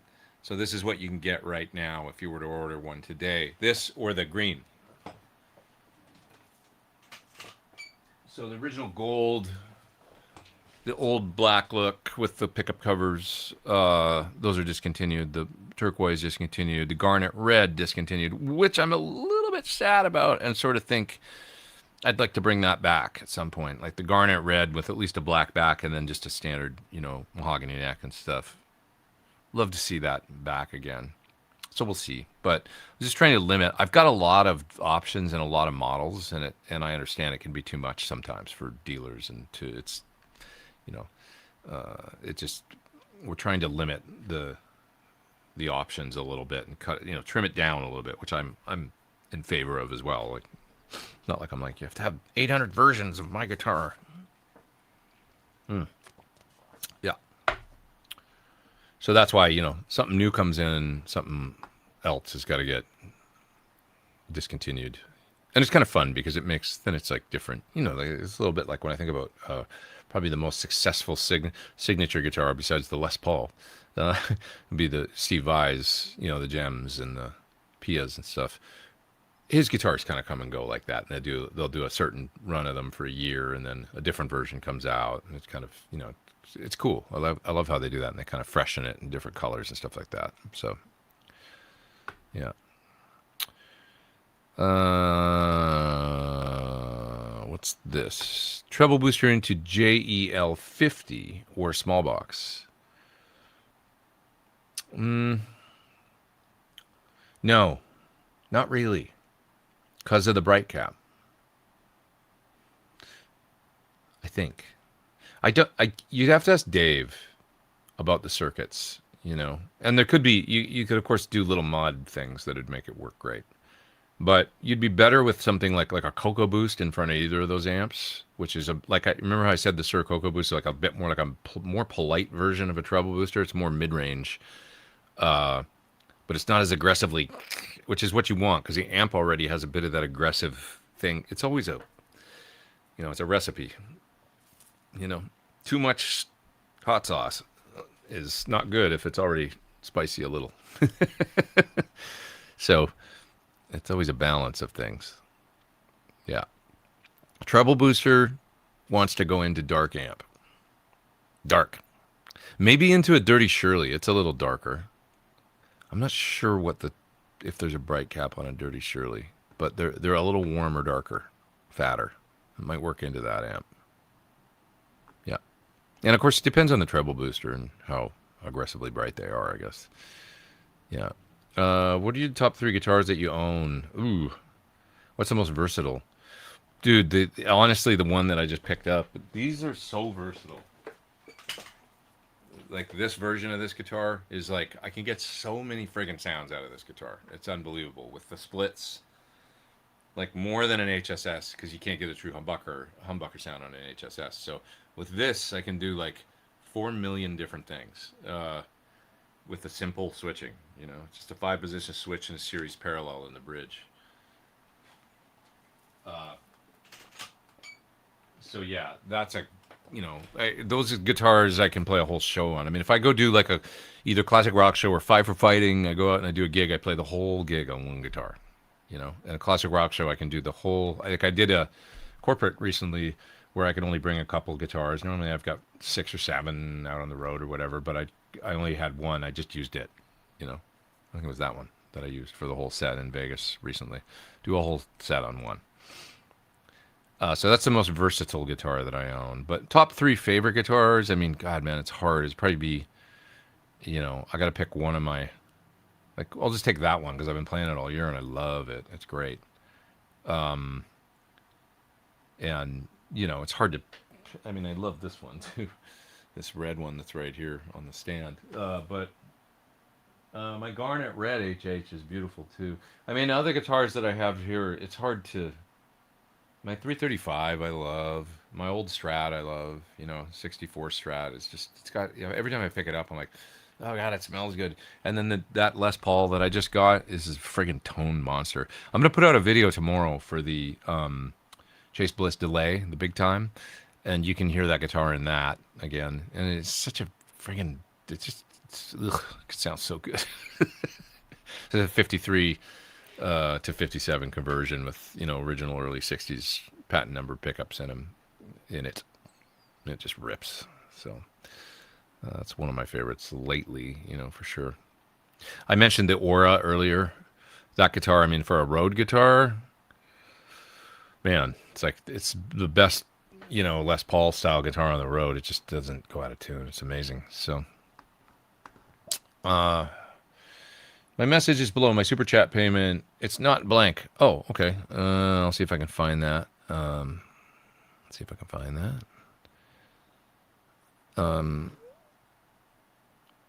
What else? What else here, guys? I really like Michael Britt's captures on the Kemper. Yeah, Michael did great stuff for the Kemper. I agree. They were really good. He's a studio guy and he knows how to get good sounds. So they just sounded really, and in kind of a Nashville way. They were like that, not too bright, not too metal or anything. They were more like just good, solid, all around guitar tones that were, yeah. He definitely knew what he was doing. I did a video demo years ago of his Kemper captures. Yeah. Okay. Ian says, "I'm here. Better late than never." Good to have you here. Yeah. Best way is to be able to switch that cap out of the circuit, treble on a Marshall. That's what I've done, but sort of accidentally discovered the gain method by accident. Yeah, well, certainly the higher you have the knob set on any amp with a bright cap, the bright cap gets mixed out as you turn it up. That's the nature of it. So, yeah.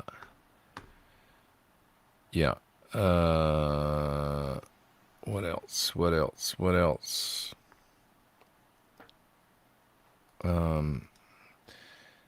Even changing strings on the 6 is a pain. Yeah, Rickenbacker changing strings, crazy. Yeah. Dave Freeman talked about the hazing of new guys at the gear rental place where he worked, was restringing Rick 12s. Yeah, that's a mean. That's a tall order, Hey, can you just restring that Rickenbacker over there? It's like, oh no, there goes my afternoon.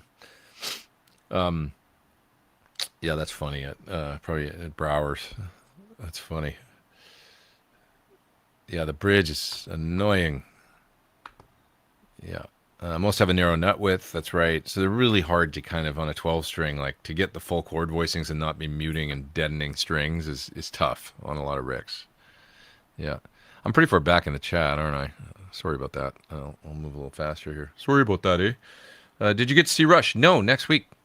I'm going next week, man. So Saturday, I'll head out to New York City and go see a New York show and stuff. So, and then I'm going to go up to Toronto as well and catch them there. So, pretty exciting stuff. Have a little fun excursion. I got a lot of stuff to do this week. I'm going to do it, but I'm also trying to be nice to myself and be like, just chill, because I worked a lot for the last year and a half and traveled a lot and stuff. And I'm trying to remind myself, like, let's not make next week stressful, like this coming week. And then my trip should be not stressful. It's not work. It's all fun. Just go have fun.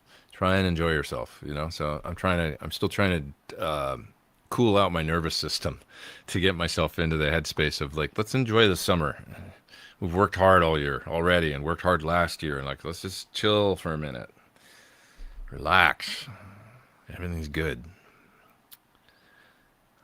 It feels good, but I got to keep talking myself into it and remind myself, yeah, that I'm in a good place right now. So, yeah. Stress, stress is a killer. Let's not be stressed if we don't have to be. Plenty of times to be stressed. So I guess that's part of like, modern life is like this. It's like you get used to stress and then it feels weird when it's gone and you're like, shouldn't I be stressed? Wait a minute. I must be stressed about something. You know what I mean? And it's like, no, you don't have to be, like, for a minute. That's the idea. And that's what I'm trying to dial into. Be happy. It's good time right now. Good time in life. So, yeah. trying to appreciate it. Okay, what else? What else?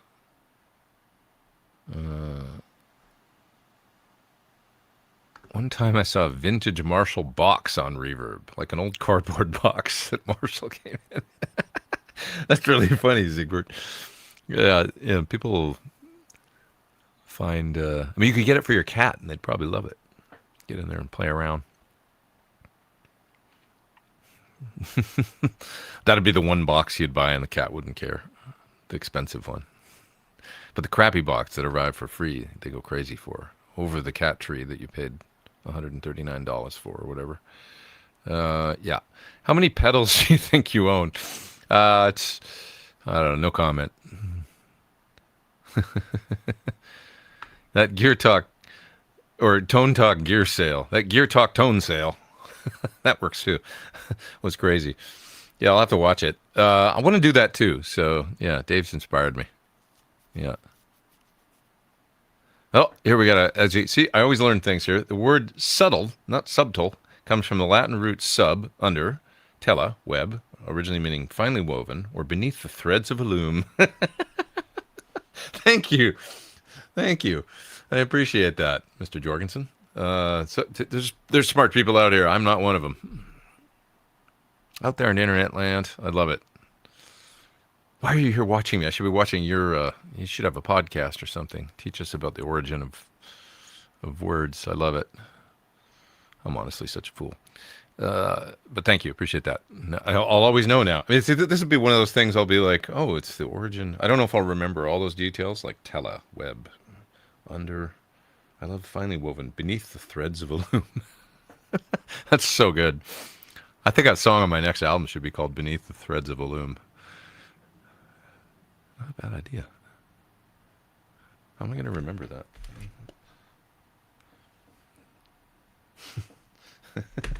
Beneath the Threads of a Loom. Screenshot that. Okay. What else? You might want to connect with Leon Todd. This is a recommendation to John. He lives in Perth, and he's a great source of information. He lives in Perth. I didn't know that. Amazing guitar player and overall great human. Perth, man, he's out there. That's the thing about the internet. I know Leon Todd. I know his name. I know, I can picture what he looks like. All the way in Perth, the magic of the internet. Bringing us all together. Perth is so remote. It's like crazy. You're closer to India than anything else, I think, probably, if you're in Perth. Perth. Okay, we're moving through the chat here. Let's see. Still bummed they haven't made a Badger 50 or 100. That gain structure is very specific. Interesting. You would like a Badger voicing and a bigger amp. I mean, I sort of think that the thing about a Badger is the cathode bias, lower wattage. I don't know if you lose that in a 50 or not, It's like part of the sound is that power amp. It's kind of like when Mesa did the Classic 50. It's not the same thing, but maybe sort of.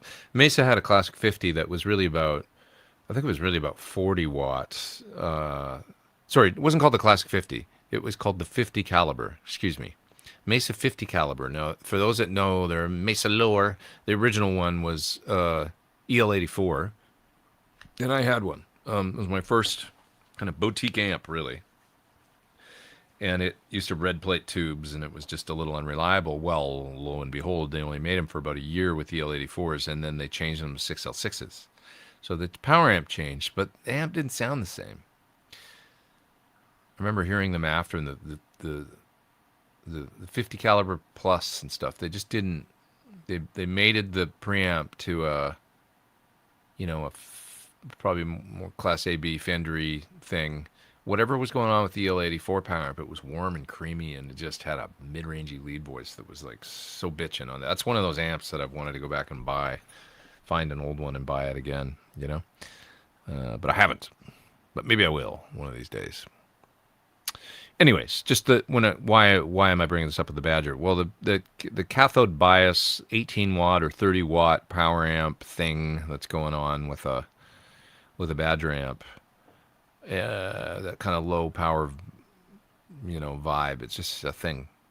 And I don't know that it translates into a big one. Maybe it would, but it might sound different, not in a way that you know. Part of the thing about those amps is the middle um,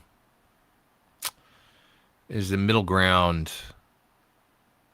uh, like is it dirty? Is it clean? Is what I'm trying to say. That great voice that they have, like where it's kind of like it sits in a track, really beautiful, and just has this kind of for certain a lot of styles of music, rock and roll, Americana, country, it's kind of smooth breakup, sort of English voice, but it's not a Marshall. It is a specific thing. I just don't know that it translates into a 100-watt amp. Yeah. Anyway, okay. Moving down through that chat. Somebody mentioned I might have missed a super chat. I'm sorry if I did. I don't think so. I hope not. I try not to. Here's one right here. It might be this fella, maybe. Missed previous super chat. Had to take a call. Sorry if I missed your reply. Well, let's take a look back and see if I... That's not you.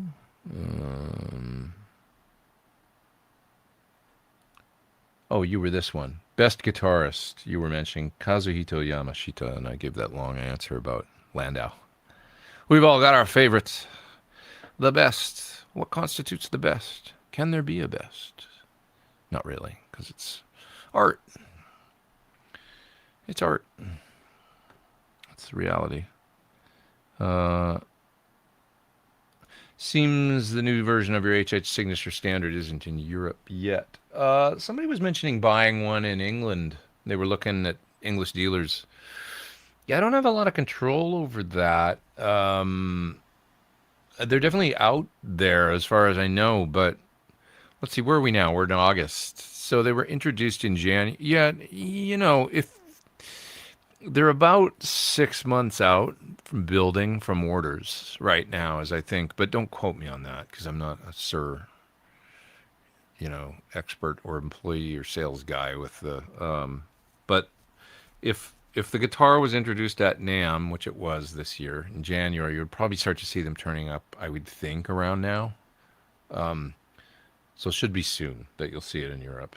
Used to be a lot longer. I mean, a few years ago, it was like more like 18 months or something was really out there. But yeah, so you should start seeing them pretty soon, I think. The ones, whatever was ordered at the NAMM show by dealers then, in January. That Scala guitar of yours is awesome. They are really nice. 2 pickup tone machine with a switch and a volume and a tone, and that's it. Really good guitar. Good sort of modern take on a Les Paul. Yeah. Yeah.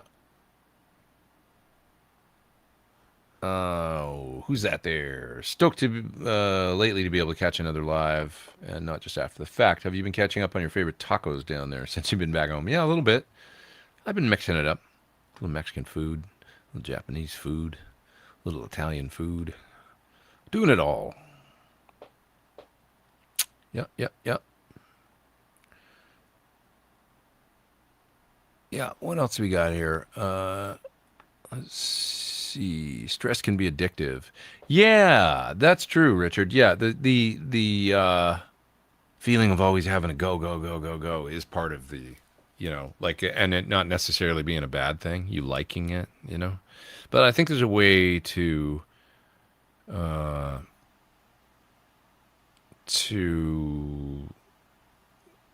have it be a healthy thing, like to push you, but not be a cortisol, whatever, like stress hormone booster kind of situation, which I don't think is a good thing. So, yeah.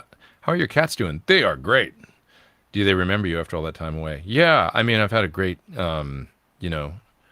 it's like my cats sort of they have a split home situation, so it's like they've been at my place, and it's been awesome. So they've got a unique life. Those cats. They live in multiple different places. But yeah, I love animals so much. Coming home to them is like it's it's the best. You know, it's definitely a positive in my life. Pets, they're the best. What do you think about Murphy Lab Les Pauls? Um, I've never owned a Murphy Lab guitar, so I've seen a lot of really nice stuff. You know, I know there seems to be problems and stuff too with the finishes flaking and different things, and that's unfortunate.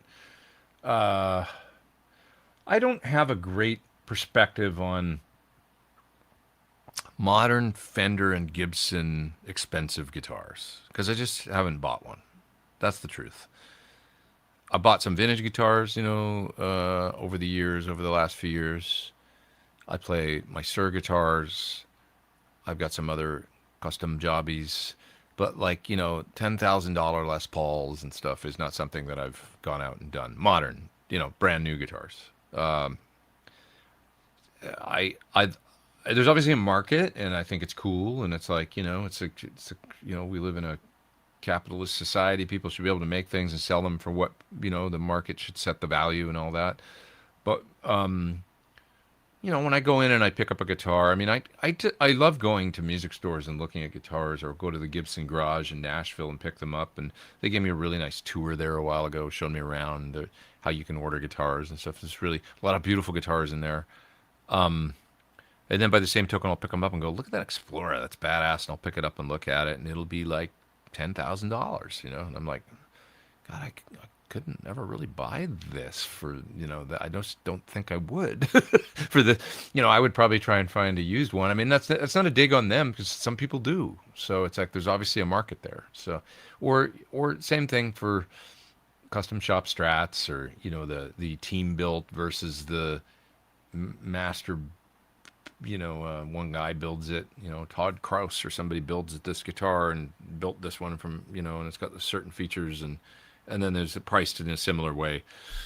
And that's obviously, that's a whole thing. Like, that's one end of the market that's developed. And but I don't have a great perspective on it because I've never bought one of those instruments. So, you know, I the last Gibson custom shop guitar I bought was from Guitar Center.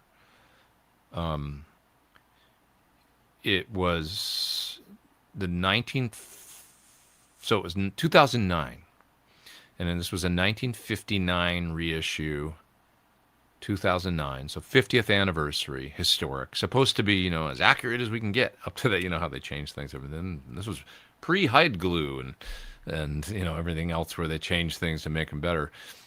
The guitar's right here. Let's look at it. Let's just get it, so we know what we're talking about. It's a very nice Les Paul. This is it. So the story behind this guitar is I went into well, wait. Let's back up. I go to the NAMM show, and I'd heard that they were coming out with, obviously it's like the 50th anniversary of the Les Paul, the 59 Les Paul, 50th anniversary, the iconic guitar, the 59. So, you know, they'd done a 57 50th anniversary, a 58 50th. Now it's 2009, and they're doing a 59 reissue. So they come out with the guitar at NAMM, and there's supposed to be 500 of them, numbered, run, you know. And I had so my artist relations rep at Gibson, because I was a Gibson endorser then.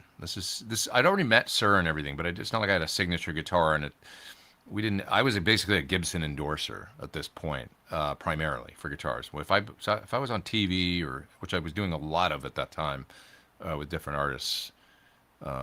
This was during my tenure with Chris Cornell and different people that I played with. You know, I was playing with him at this time when this guitar came out. I just remember going to the NAMM show and saying, like, I want one of those. I don't care. Like, I'll buy like whatever I got to do to get one of those 500 Les Pauls. I want one, you know, and saying it to my Gibson rep, and, you know, not expecting any freebie, anything. I was like, whatever it, you know, I understand you're gonna make you know, you're gonna make a limited run. I want one, so can you reserve one for me? Happy to pay what, you know, the whatever that looks like. So the answer was yes, of course, you know. And then like a month goes by after NAMM, or 2 months or something, and I'm contacting them and saying like, hey, like, I'm ready to move on that guitar if you, and they get back to me and like, sorry, they're all gone. I was like, I thought I was an artist that you cared about and all that stuff, you know. Not that I wanted, I mean, it's not like I wanted, I guess reserving one would be special treatment, but I thought that would be something an endorser could do for money to be able to be like, I don't even want a discount. I want one because it's the 50th anniversary. I had the money at the time. I wanted that guitar. So anyway, no was the answer, or like sorry was the answer actually. And I was like, I thought you said for sure, for sure. So that kind of bummed me out. And anyway, I go into Guitar Center in Hollywood, and I go into the, you know, whatever the platinum room or whatever that was at the time. And there's a guy that used to work there named Dave. That was Guitar Center kind of had an artist relations program, like for artists that you could go in there and they would give you an artist deal on things. And if you know you wanted to buy certain things, like, you know, they just had their own artist relations kind of for sort of pro players and stuff like that. And so Dave was in there, and I remember going, hey, like, what I really wanted was one of these Les Pauls, you know, that was the you know, 50th anniversary issue. He goes, we got like two or three of them. And I'm like, really? You know? And he's like, yeah. He's like, come on in. And so we go in the store. Now, they'd given me a price on it, Gibson. Like, we'd done a deal on this guitar was the other thing, you know? And so the price was, I think, 57 or 5,800 bucks. That was going to be my artist price for the guitar. And I had agreed to it and said, okay, you know, and then the answer was sorry, they're all gone. And I was like, so I go to the Guitar Center. There's the guitars on the wall. I play a few different ones, and this was my favorite. And it's a beautiful Les Paul, you know, Cherry Sunburst. You know, my only, so just before I tell you what happened next, my only thing about this guitar is it hasn't really aged at all, you know, and it's 18 years old or whatever that it's like 17 years old, you know, and that you can see it looks like the day I got it. I mean, it's lacquer and all that, but whatever Gibson does now, they, you know, they just, there ain't no aging or checking going on. It basically, it's almost like a poly finished guitar. Um, yeah. So I asked Dave the price, and he says, let me go look. And then he goes back and goes, I can get it to you for like 5,300 bucks. 5,300 bucks. So, I mean, Gibson had told me like $500 more or $400 more than what I got it for at Guitar Center. So, anyway, I ended up getting it from Guitar Center, and it became, you know, kind of my primary Les Paul, I guess, for a little while, along with my black custom. But I played this on tour with Chris in 2009. I used it with, you know, Melissa Etheridge and Don Henley a lot, pretty extensively. It's a really, really good Les Paul. It's got Thornbuckers in it now. Couldn't tell you what I did with the original pickups. There's somewhere the burst buckers or whatever that was in it. Um, I don't play it a heck of a lot. I probably should. I've often thought about maybe selling this guitar, like to get, because after this, you know, the reality is there was 2013, 14, 15, 16, 17, some of those guitars I saw, they did seem like they changed the finishes and stuff.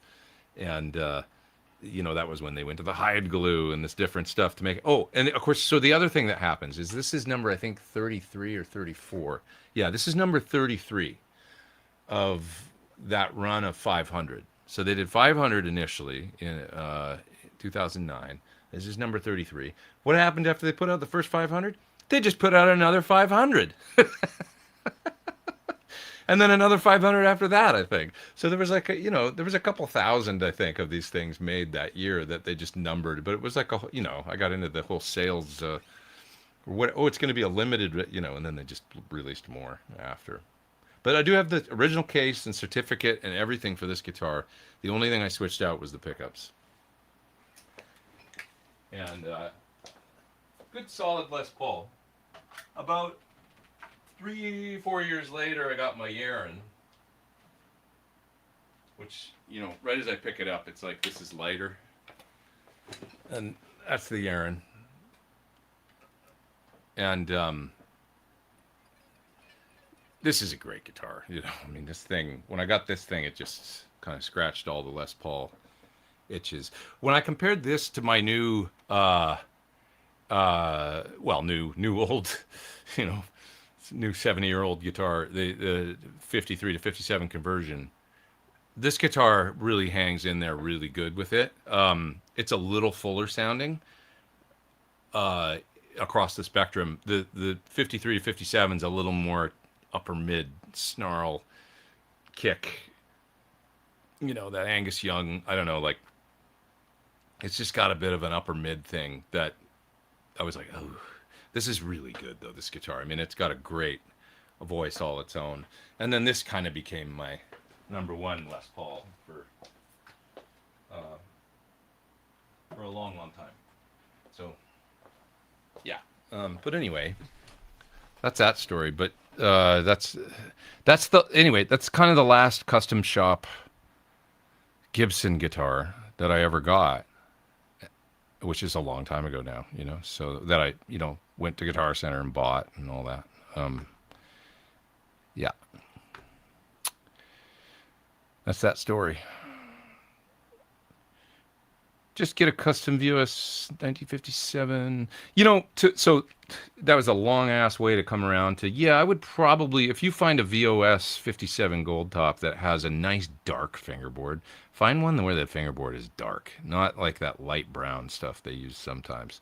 But if you could find a nice gold top and the fingerboard looks really cool, get it. Do that instead and save the, however much, you know. Go on a search for a real dark fingerboard one, because the one thing that I hate is when they use that light wood on the boards. Yeah, I don't like when rosewood is. I like when it almost looks like ebony. Avocado toast Scooby snack from Suzanne. Arigato, Peter-san. Thank you. Appreciate that. Arigato gozaimasu. Dou itashimashite.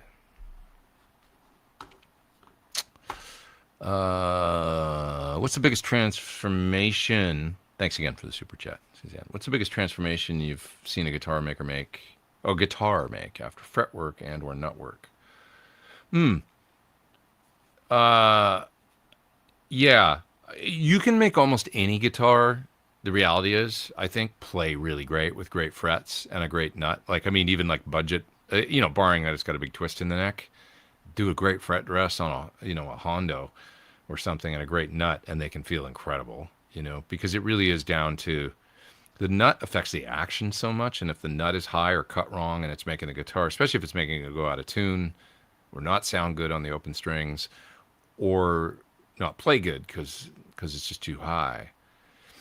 I mean, I've had some guitars that were obviously just took knowing enough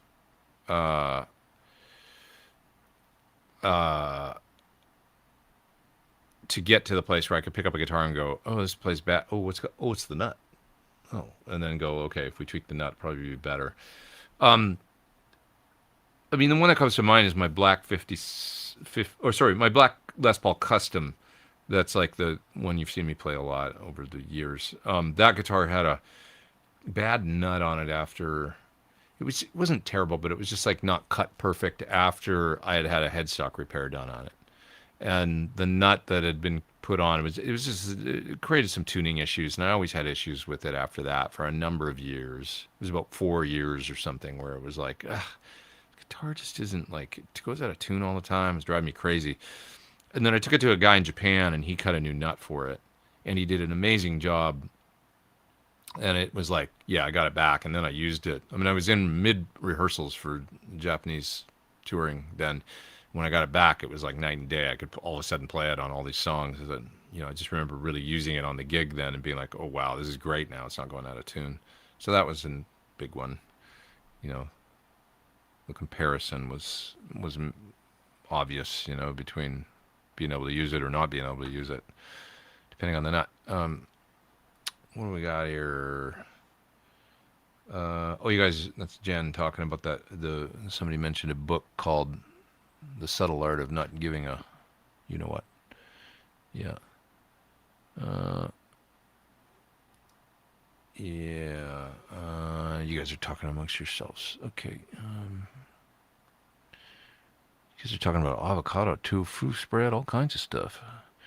I got a Mesa caliber 50 because it wasn't working. I could see the leaking caps to the grill. Is it an original one with EL84? That's cool.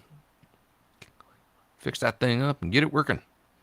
What's my opinion of EL84 tubes? I mean, I love AC30s. It's one of my favorite amps of all time.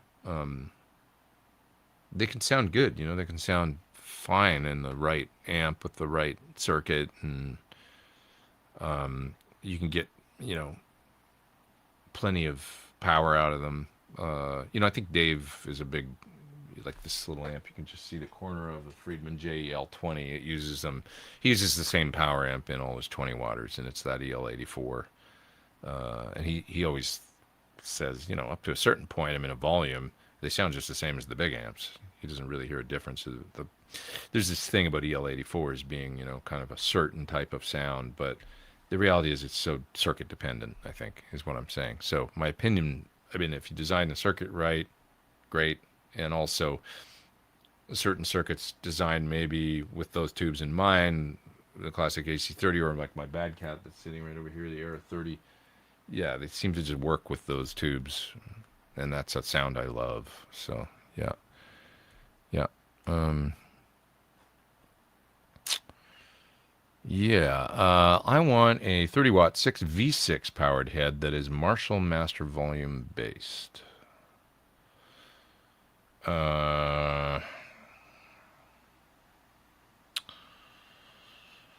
What Marshalls had 6Vs? The Studio 15 did, but that's not a 30-watt. Was there any other Marshall? I think I want to say Marshall used 6V6s on other amps, but the Studio 15 is the one that comes to mind. The PT15 uses 6V6s, kind of interestingly. It's a cool tube with a Marshall front end. I think it's just not been done a lot. The Kelly is an amp that is 30 to 40 watts that uses 4 6V6s. It's a great sounding amp, the Kelly, but not exactly what you're looking for. You might have to build it. You might have to build it. Okay, missed super chat. I hope not. Oh, can't you guys just rewrite instead of me? Yeah. I don't mind looking. It's okay. But I appreciate your support. I guess it does take time to page back. I generally don't miss them because I go through pretty carefully. Like, I'm sort of look through the chat and then there's just like the super chat's big and bright and they show up. So I don't skip by them generally. It's just sometimes I'm back far in the chat and I haven't got to them yet, I think. Love the CRS videos, says Doster. Really nicely done. Are there more coming? There is more coming, yeah. I think. I'm not sure. But I mean, generally speaking, they record a whole show and then they kind of trickle the videos out through the year after that to kind of, hopefully create some excitement for the following year. Yeah. Favorite sushi in LA? I mean, there's a lot of good spots. There's a lot of new spots I haven't tried.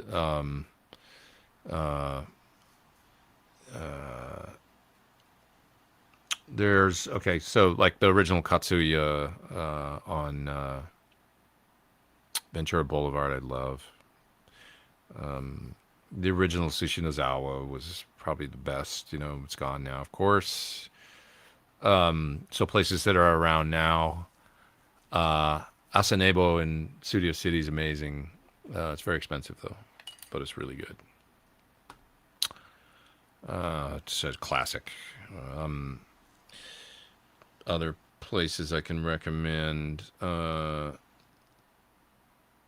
a place called Kabasu in Toluca Lake that's really good, and then they've got a sister restaurant. It's the same menu. It's across the street. It might be called Yuzu. I can't. But they're kind of right across the street from one another in Toluca Lake. Very, very, very good. Sushi Enya, I love. Downtown, there's one. There's also one in Pasadena. There's one, I think, still in kind of Marina del Rey, Venice border. Enya's really good. There's a few for you. Okay.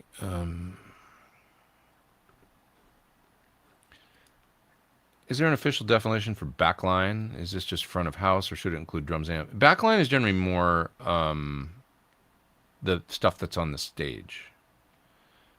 So not when we think of backline, I don't really think of like stacks and racks, like PA and stuff, or monitors even. That kind of like is maybe guys refer to that as back. I guess if it's on the back, like if you're doing a show and you got a spec, a monitor desk and a bunch of wedges on stage and stuff, I guess that becomes part of the backline. But when I think of backline, I think of the amps and the drums and rental guitars and stuff.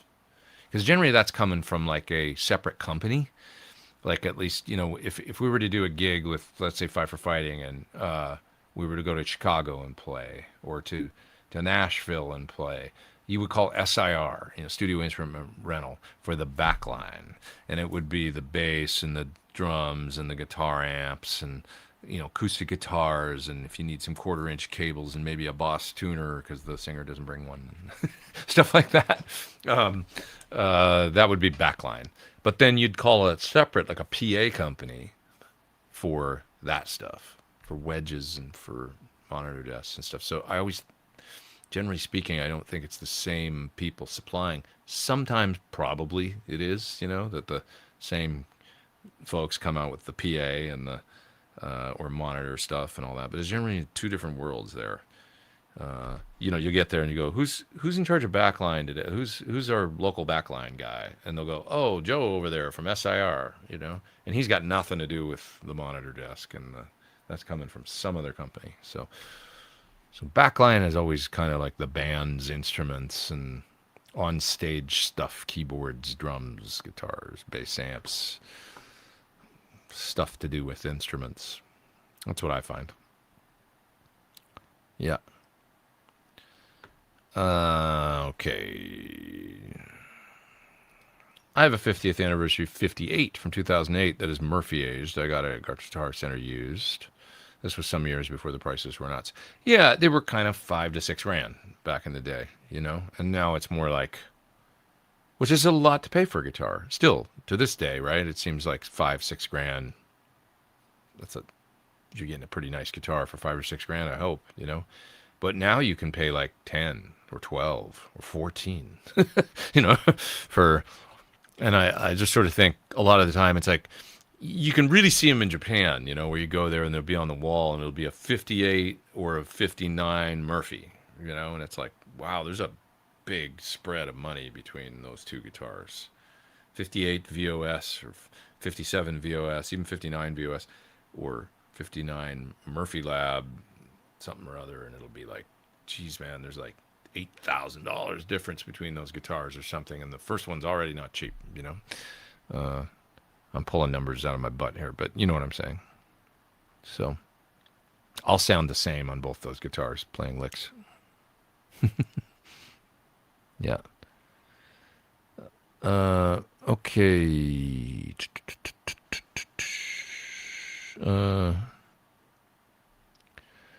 What else? What are your thoughts on the Ibanez GS 1200s? Is that the Satriani? Kind of like one of my favorite Ibanez guitars. I'm just going to take a look at it here.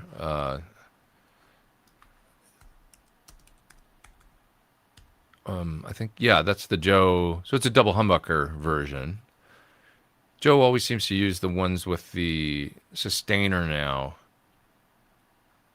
But this would be the 2 humbucker kind of from the, yeah.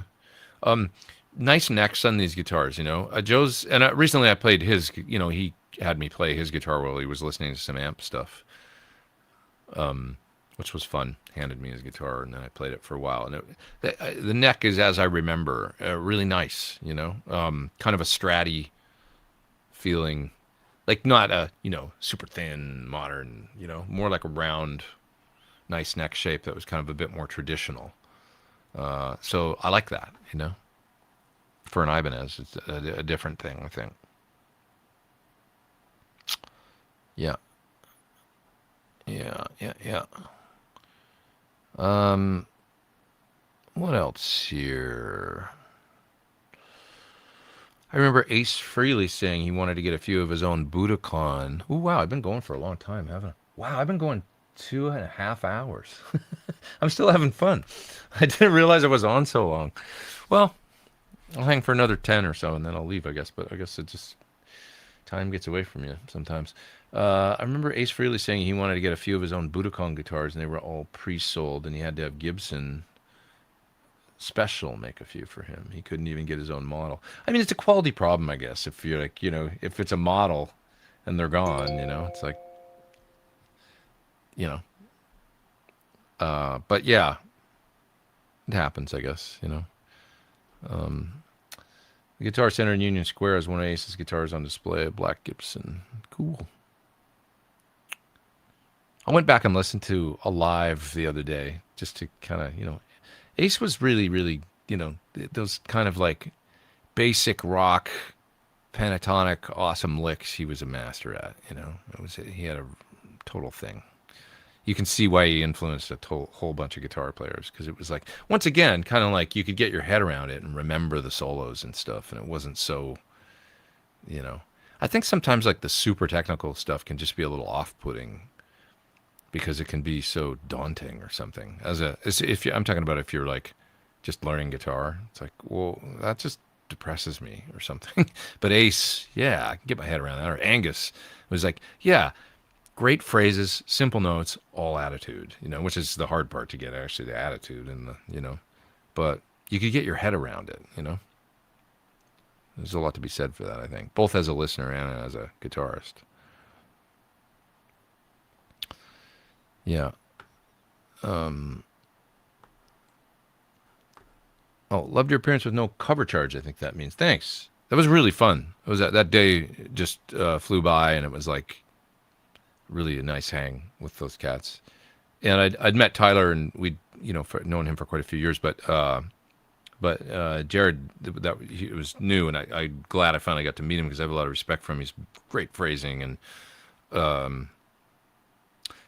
it seems like obviously a great guy too, and just like a great force, positive force in the guitar community, and kind of has all those things we've just been talking about, like great sensibility, phrasing, and everything. So it was nice to hang with him.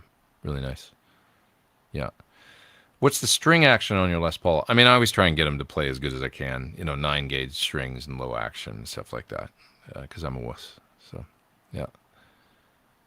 My R9 from 2024 is pretty darn nice. Time will tell on the finish aging. There's already plenty of buckle rash. That's cool. Buckle rash I love, I mean, it's just cool.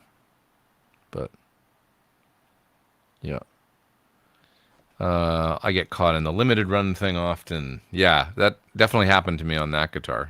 I thought, oh no, I'll never be able to get another one. I could have just waited for the next run of. I mean, who knows? Maybe my guitar is worth more because it is a original run of number 33 of 500 or whatever. I don't know. Probably not. I do have one of the original Dave Grohl DG 335s, and I think that thing has some value because of it's a run of 300, and it's like number 286 or something of 300. So I got one of those the year right before the Les Paul in 2008. That's when it came out.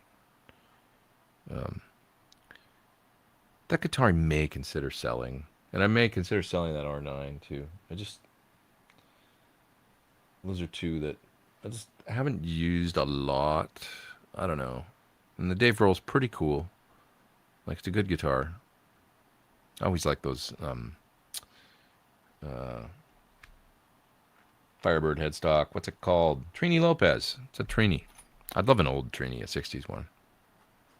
I'm a snob. I love old guitars. Yeah. What else?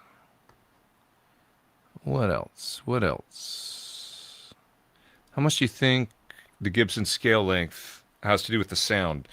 Quite a bit.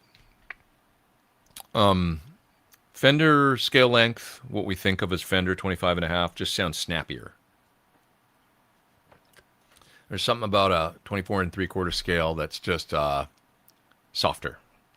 I don't mean in like a non-aggressive way, but it doesn't have the twang or something. Of a big part of Fender, there's just a certain thing to the attack, and that's the 25.5 scale, the longer scale, a little stiffer, a little snappier, and then the 24 3/4 thing's a little more hazy. Yeah.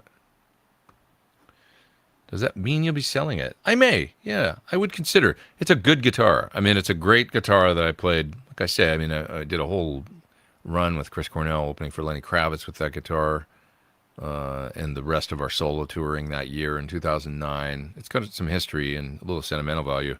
A lot of Don Henley gigs, a lot of Melissa Etheridge gigs on that guitar. And then I kind of moved to the Yeren and started using it as my primary Les Paul sometime around 2013. So, yeah. You can hear that guitar. There's a video of me playing that Les Paul at the Sir Factory Party in 2014. I think I'm using it on Monster Movie, playing that R9. Yeah, you can find that on YouTube. Yeah.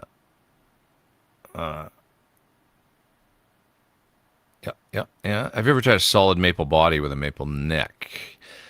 Yeah. I mean, I do believe some early Kramer Berettas, maybe ESP, the George Lynch Kamikaze ESP was a maple neck and maple body, I think, and it was kind of heavy. I had a friend with one, and I got to play it a little bit.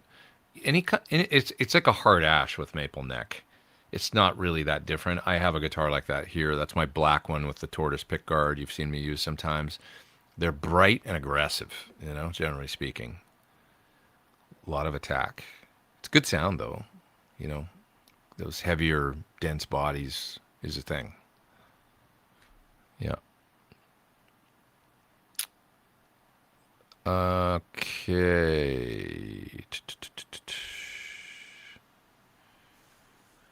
What else we got here? Let's see. I'm going to go soon, but when you're ready to spend that much on a Les Paul, there's so many options among some of the smaller production luthiers that can build it to your desired specs. Difficult choice. Yeah. Plus, just the option of a million Gibsons at this point. Right? Like you could probably never make another Les Paul, and there's enough of them out there to last society for, right? I mean, like, it's like, I don't know, man. When you go to Japan, the scale of it is just that they've always got, in Ishibashi and Shibuya, they've got 50 Les Pauls on the wall, all historic R8s, R7s, R9s. And you're just like, God, they're still selling like just a ton of these things. Yeah. Although it's cut back, I would say. Like you used to go into every store there'd be like 50. Now you go in some of them, there's like 25. It seems like there's the economy and just, it's not quite like it was 10 or 15 years ago. Also, maybe just the desire for guitars of that. I don't know. It's anecdotal. Thanks so much for your Top Hat neural profile. Become my main sound. I made that before it died. It died on me. Hopefully it'll be fine. Probably just tube or something. Become my main sound. Did you ever find you need a compressor or something to get those profiles to respond more amp-like? Well, I use a compressor a lot anyway, so I don't know about more amp-like, but a compressor into a sound like that is a good thing. So I don't think it maybe is profile dependent. But I'm a fan of compressors in general into any kind of cleanish sound. So I'm glad you like it and you're getting use out of it, though. Yeah. Yep. Okay.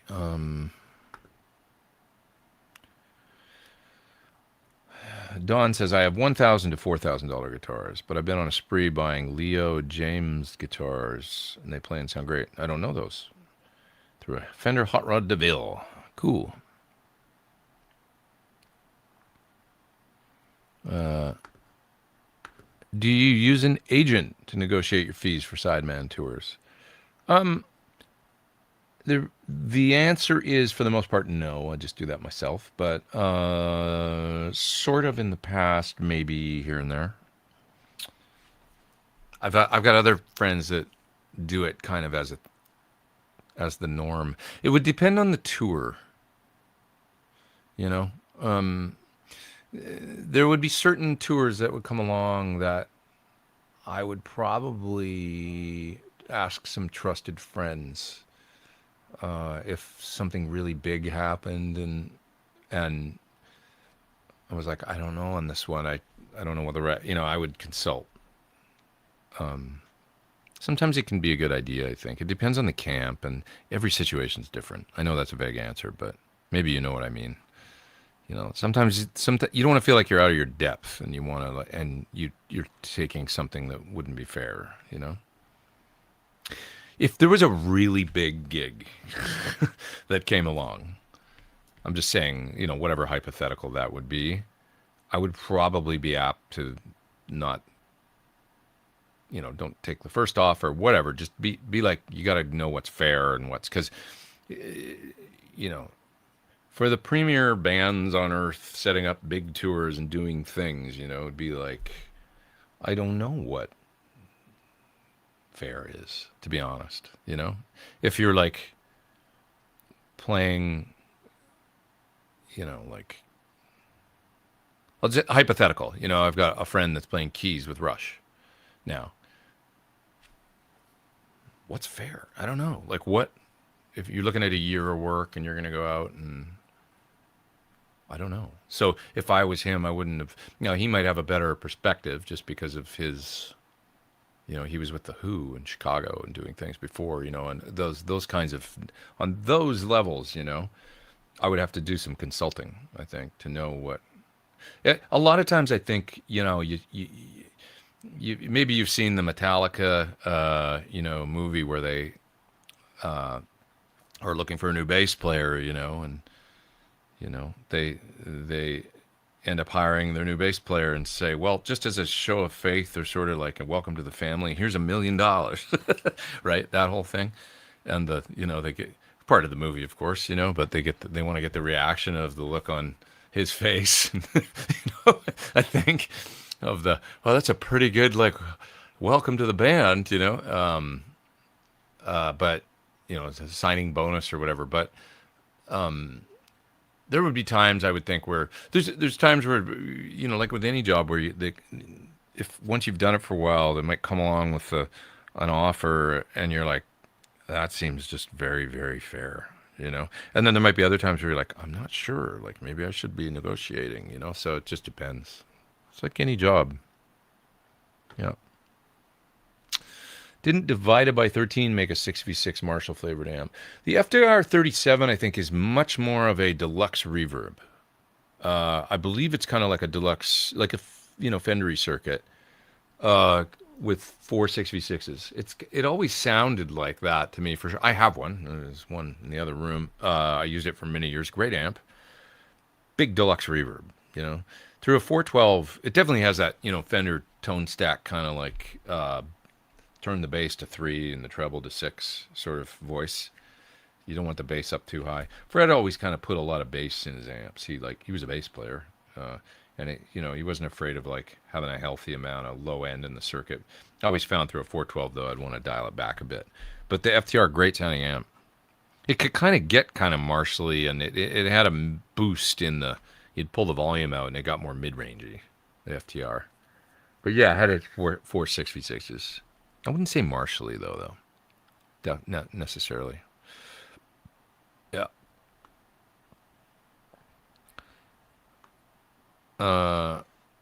Can you have any advice for dialing in a blues rock tones on a Friedman Little Sister? Well, start with everything on 5 and the master down, and then just pull up the master and then just tweak a little bit to taste from there. I mean, those amps, I like to run them kind of clean sometimes too. Like run the preamp down and run the master up high. They can sound really good like that. So maybe, try opposite settings in the master and the preamp if you want to go for something else and clean it up a bit and then hit it with pedals. Yeah. Oh Nine Record says, I play a P215, haven't looked back. It's super versatile. I agree. I love them still to this day. Yeah. I assume Toby and Chi-Chi's favorite amp is the Bad Cat. They don't like guitars. They don't like any music. Actually, they like really mellow music. When I'm on long car trips with cats, you gotta just either search on Apple Music or whatever you use, Spotify or YouTube, but search music for cats. It really makes a big difference. If you listen to like loud metal and stuff, like cats tend to get pissed off more. Lots of drums and aggressive stuff going on, loud sounds. You're in a 5-hour car trip. The cats are like, they're like, get me out of here, But play like nice, quiet piano, ambient stuff. Just make sure you don't fall asleep while you're driving. The cats are way more chill. That's a little secret for animals and car trips. Yeah, don't lock an animal in an enclosed space with a bunch of metal music. Not fair. They're not fans. Yeah. Okay. Well, favorite reverb pedal. I've used the H9 for a long time. I get along well with the reverb algorithms in it. I think they're awesome. H9 or H90. I use the Black Hole, the Spring, and the whatever that Earth reverb that's kind of a Hall. I've made great use of those over the years. Quite enjoyed the reverbs in the new VP4. Was able to get some good sounds out of that. Other stuff, the MX, the Big Sky new version. I mentioned it at the beginning of the show. Amazing sounding, that reverb. So check that out. A Flint is always good. That's a great reverb pedal. And I really like the True Spring as well from Source Audio. That was another one that really killer sounding. Yeah, if you want a good spring reverb. Okay, I'm moving down in the chat. I'm going to go to the bottom here. Sorry, guys, I'm way back and way behind, but I'll go down to the bottom, and then I'll get out of here. I should go because I've been talking forever. You must be getting bored of me. I can't imagine you're not. I walked past Nancy Wilson 4 times before a concert. She was walking her dog, and I decided not to bother, and I didn't say anything to her. It's probably, it's okay to be like, hey, love your music or whatever. But if people are doing things, sometimes I know what you mean. You don't want to bug people, I remember going to a movie premiere once, and both Eric Idle and Cleese were there, and I was a Monty Python fan growing up, and they were talking to one another, standing like at the bar at a party, And I just looked at them, and I'm like, oh my God, like I'd love to go up and say something to those two, but they were talking, and they're like. And I thought, I'm not going to interrupt them, and I didn't. So I know what that feels like. I just didn't. But yeah, there it was, Monty Python, right in front of me. So is this Lauren Gold? Yeah, Lauren's a great friend of mine. Yeah, dream job, 100%. When he, told me, I was like, oh my God, dude, it's awesome, Yeah, of course he was coming from the Who, and so there was a decision, because what if the Who tour and Rush is busy, then he's, not going to be there. But he's like, I kind of, just decided I got to go do this. And I'm like, dude, you got to go do that. Like, it's the rock tour of the year right now is Rush, And then sure enough, it's really like the vibe is great.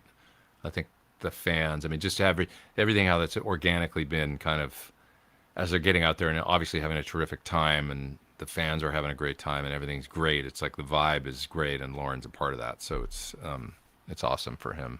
We toured Tyoshi Nagabuchi together in 2014, 2015, and I'd known Lauren for probably 10 years before that, so I've known Lauren like 20 years. We go way back. I'd like to say that, to be honest, I think somebody else did too, but I actually referred Lauren for Roger Daltrey. So my friend Frank, who was Roger's MD way back when, said, I got to put a band together for Roger Daltrey. I need bass and keys and stuff. Do you know some people? And I gave him both John Button's name as well as Lauren. And I think somebody else gave him Lauren's name too, maybe. But anyway, Lauren ended up getting hired, and then Lauren ended up in the Who. I'm just saying. And that's how he met Getty, too.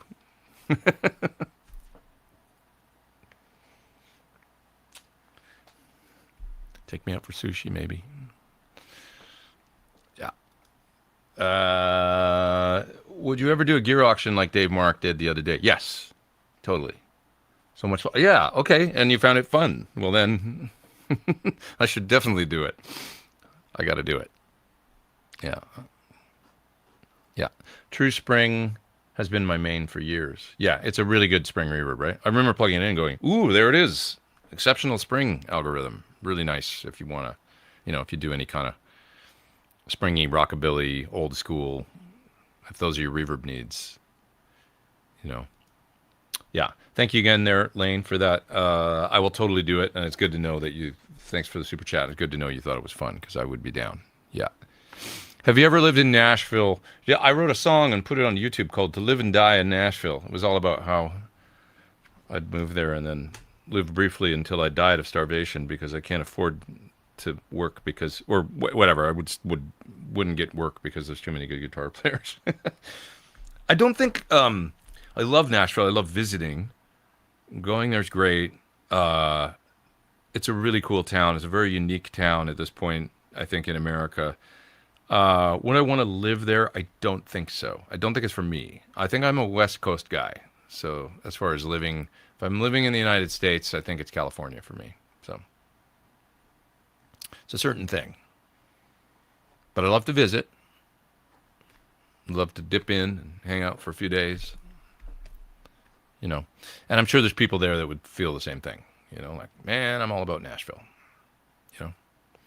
Jared's a good example. He lives around there, and he's got a big piece of property, I think, and a nice house, and I think he's got dogs and stuff, and it's perfect for him. You know what I mean? Like it's a little tougher to do all that in California for sure. Yeah, but I love the beach, and there's just things I love about being out here. So yeah.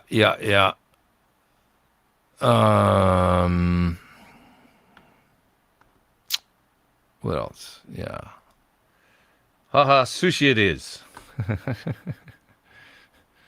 Lauren's paying. Yeah.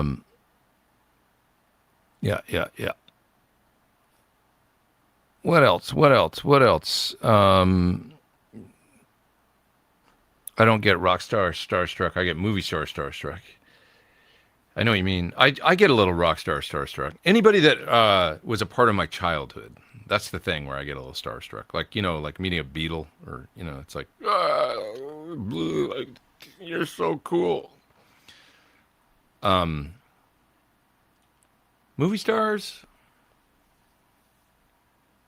A little bit, I guess. It's a little weird just seeing something that you've been, once again, if it was when you were a kid, then it's a little, I'll tell you a great story. I once played charades and Daryl Hannah was my partner. Which for me was like, growing up and watching Splash and like it's like, and now Daryl Hannah, and she's across from me and she's doing like, she's going, come on, dude, get it. Like she's acting out something. And I'm like, just thinking like, you're the chick from Splash, like, and she was, hot. She was, if you were like 13 years old, or 12 years old or whatever back then, she was and now here she is and it's her, but yeah, yeah, she was friends with a girlfriend of mine, and we went over there on New Year's Eve. I remember she lived next to this guy from 48 Hours, not Eddie Murphy, the other guy. She lived next door to him, whoever he is, and he came over. And I remember she had this really small house on a great big, I think she still has it, property. She's with Neil Young now, like, aren't they married? I think.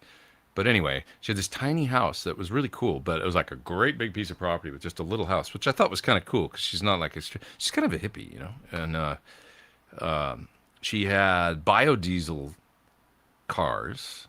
So I remember she had a biodiesel great big Chevy Suburban, and we all piled in I went there more than once. We all piled in her Suburban one day. We went to the beach, and she lost her keys at the beach.